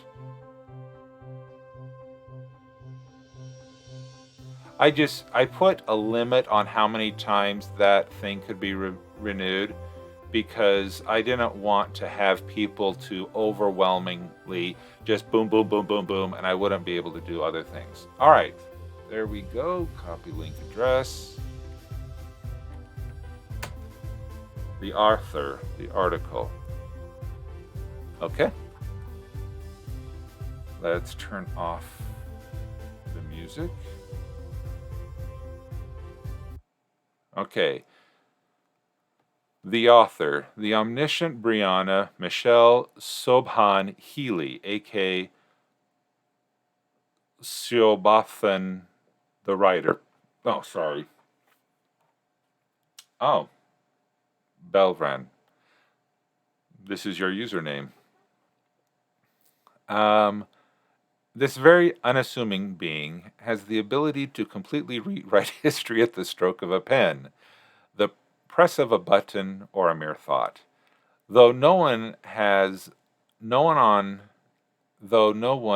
on Corinda can recall ever meeting her, she knows all their dirty little secrets, even though there are times when they can surprise her.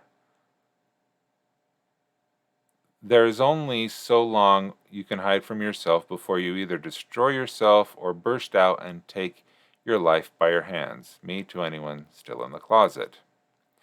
Human, barista, age, fair enough. 5,000 BTO, Earth, birth or chosen, bisexual woman, transgender female. I'm proud to be able to live my life authentically. Okay.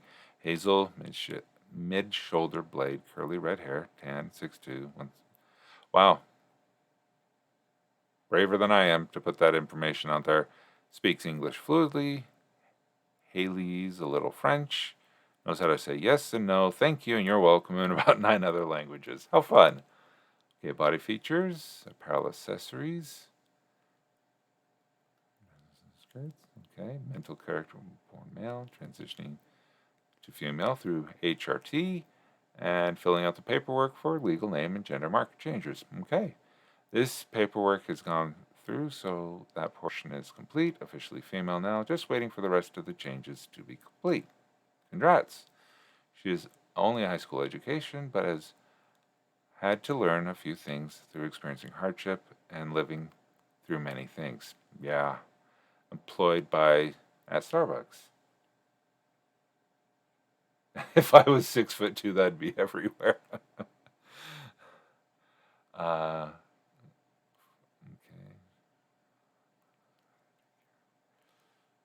Oh, that's just some personal information here.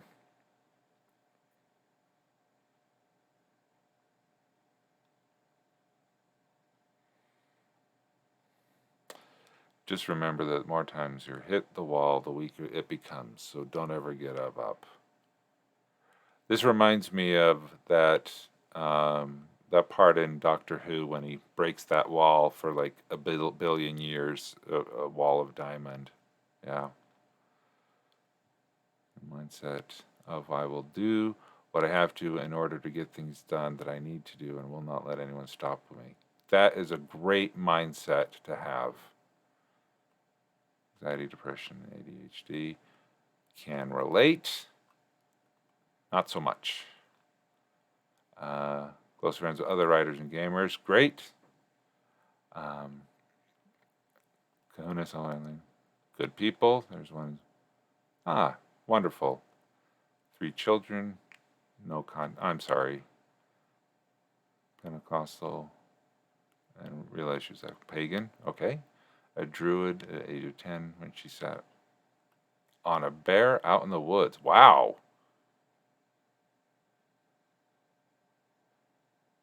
Well, it's okay to read it out, otherwise I wouldn't have sent it. I just that material is maybe a little bit more intensive than I'd want to have on my channel. So while I appreciate your willingness to share, I do want to. It's a little intense. That's a little intense. Even as male was treated like a woman by society standard, your typical wallflower. Totally relate to that. Sometimes when our anxiety becomes too much, it becomes flustered and the linguistic skills completely disappear. Though, have you heard of Toastmasters? It's a wonderful organization.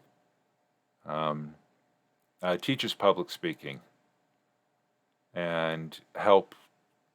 It doesn't Toastmasters doesn't teach you to, oh, okay.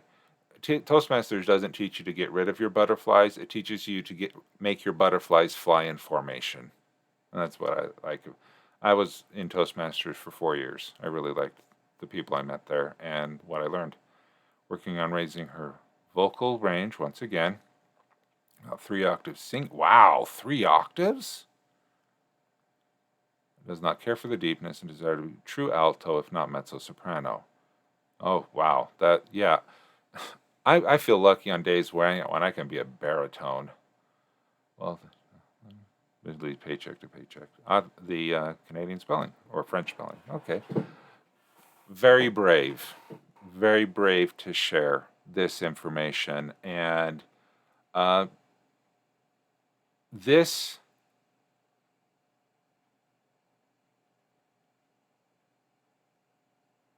thank you, Danny. I appreciate that.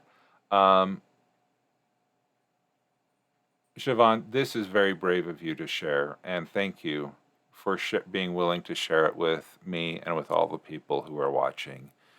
This can be a very difficult and demanding change, and I do wish you the best, that you would be able to find happiness and be able to find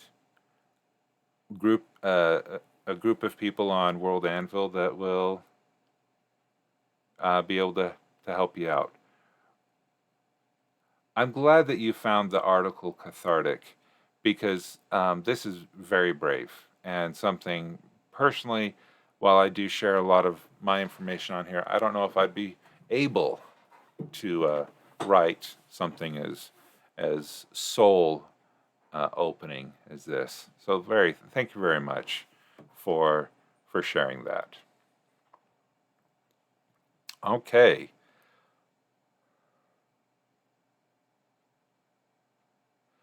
Yes, she is the Wizard of Oz. All right. Well, I'm about to turn into a pumpkin, so I'm not going to be able to. We're not going to be able to stick around and wait for WD Michael to show up. But I do hope that we'll go raid Roll Society, and let's see if I need to refresh my raid channel or nope, there's Roll Society. Okay. There we go. We're going to start the raid. And thank you, everybody, for coming tonight. Thank you for your help with my writing. I hope my comments were helpful for those who have shared with this. I do hope that you will join me again tomorrow night, 6 p.m. Pacific, 9 p.m. Eastern, as we go out and we continue to strive to build our worlds, build our community, and most importantly, to build people. Thank you so much, and have a great night.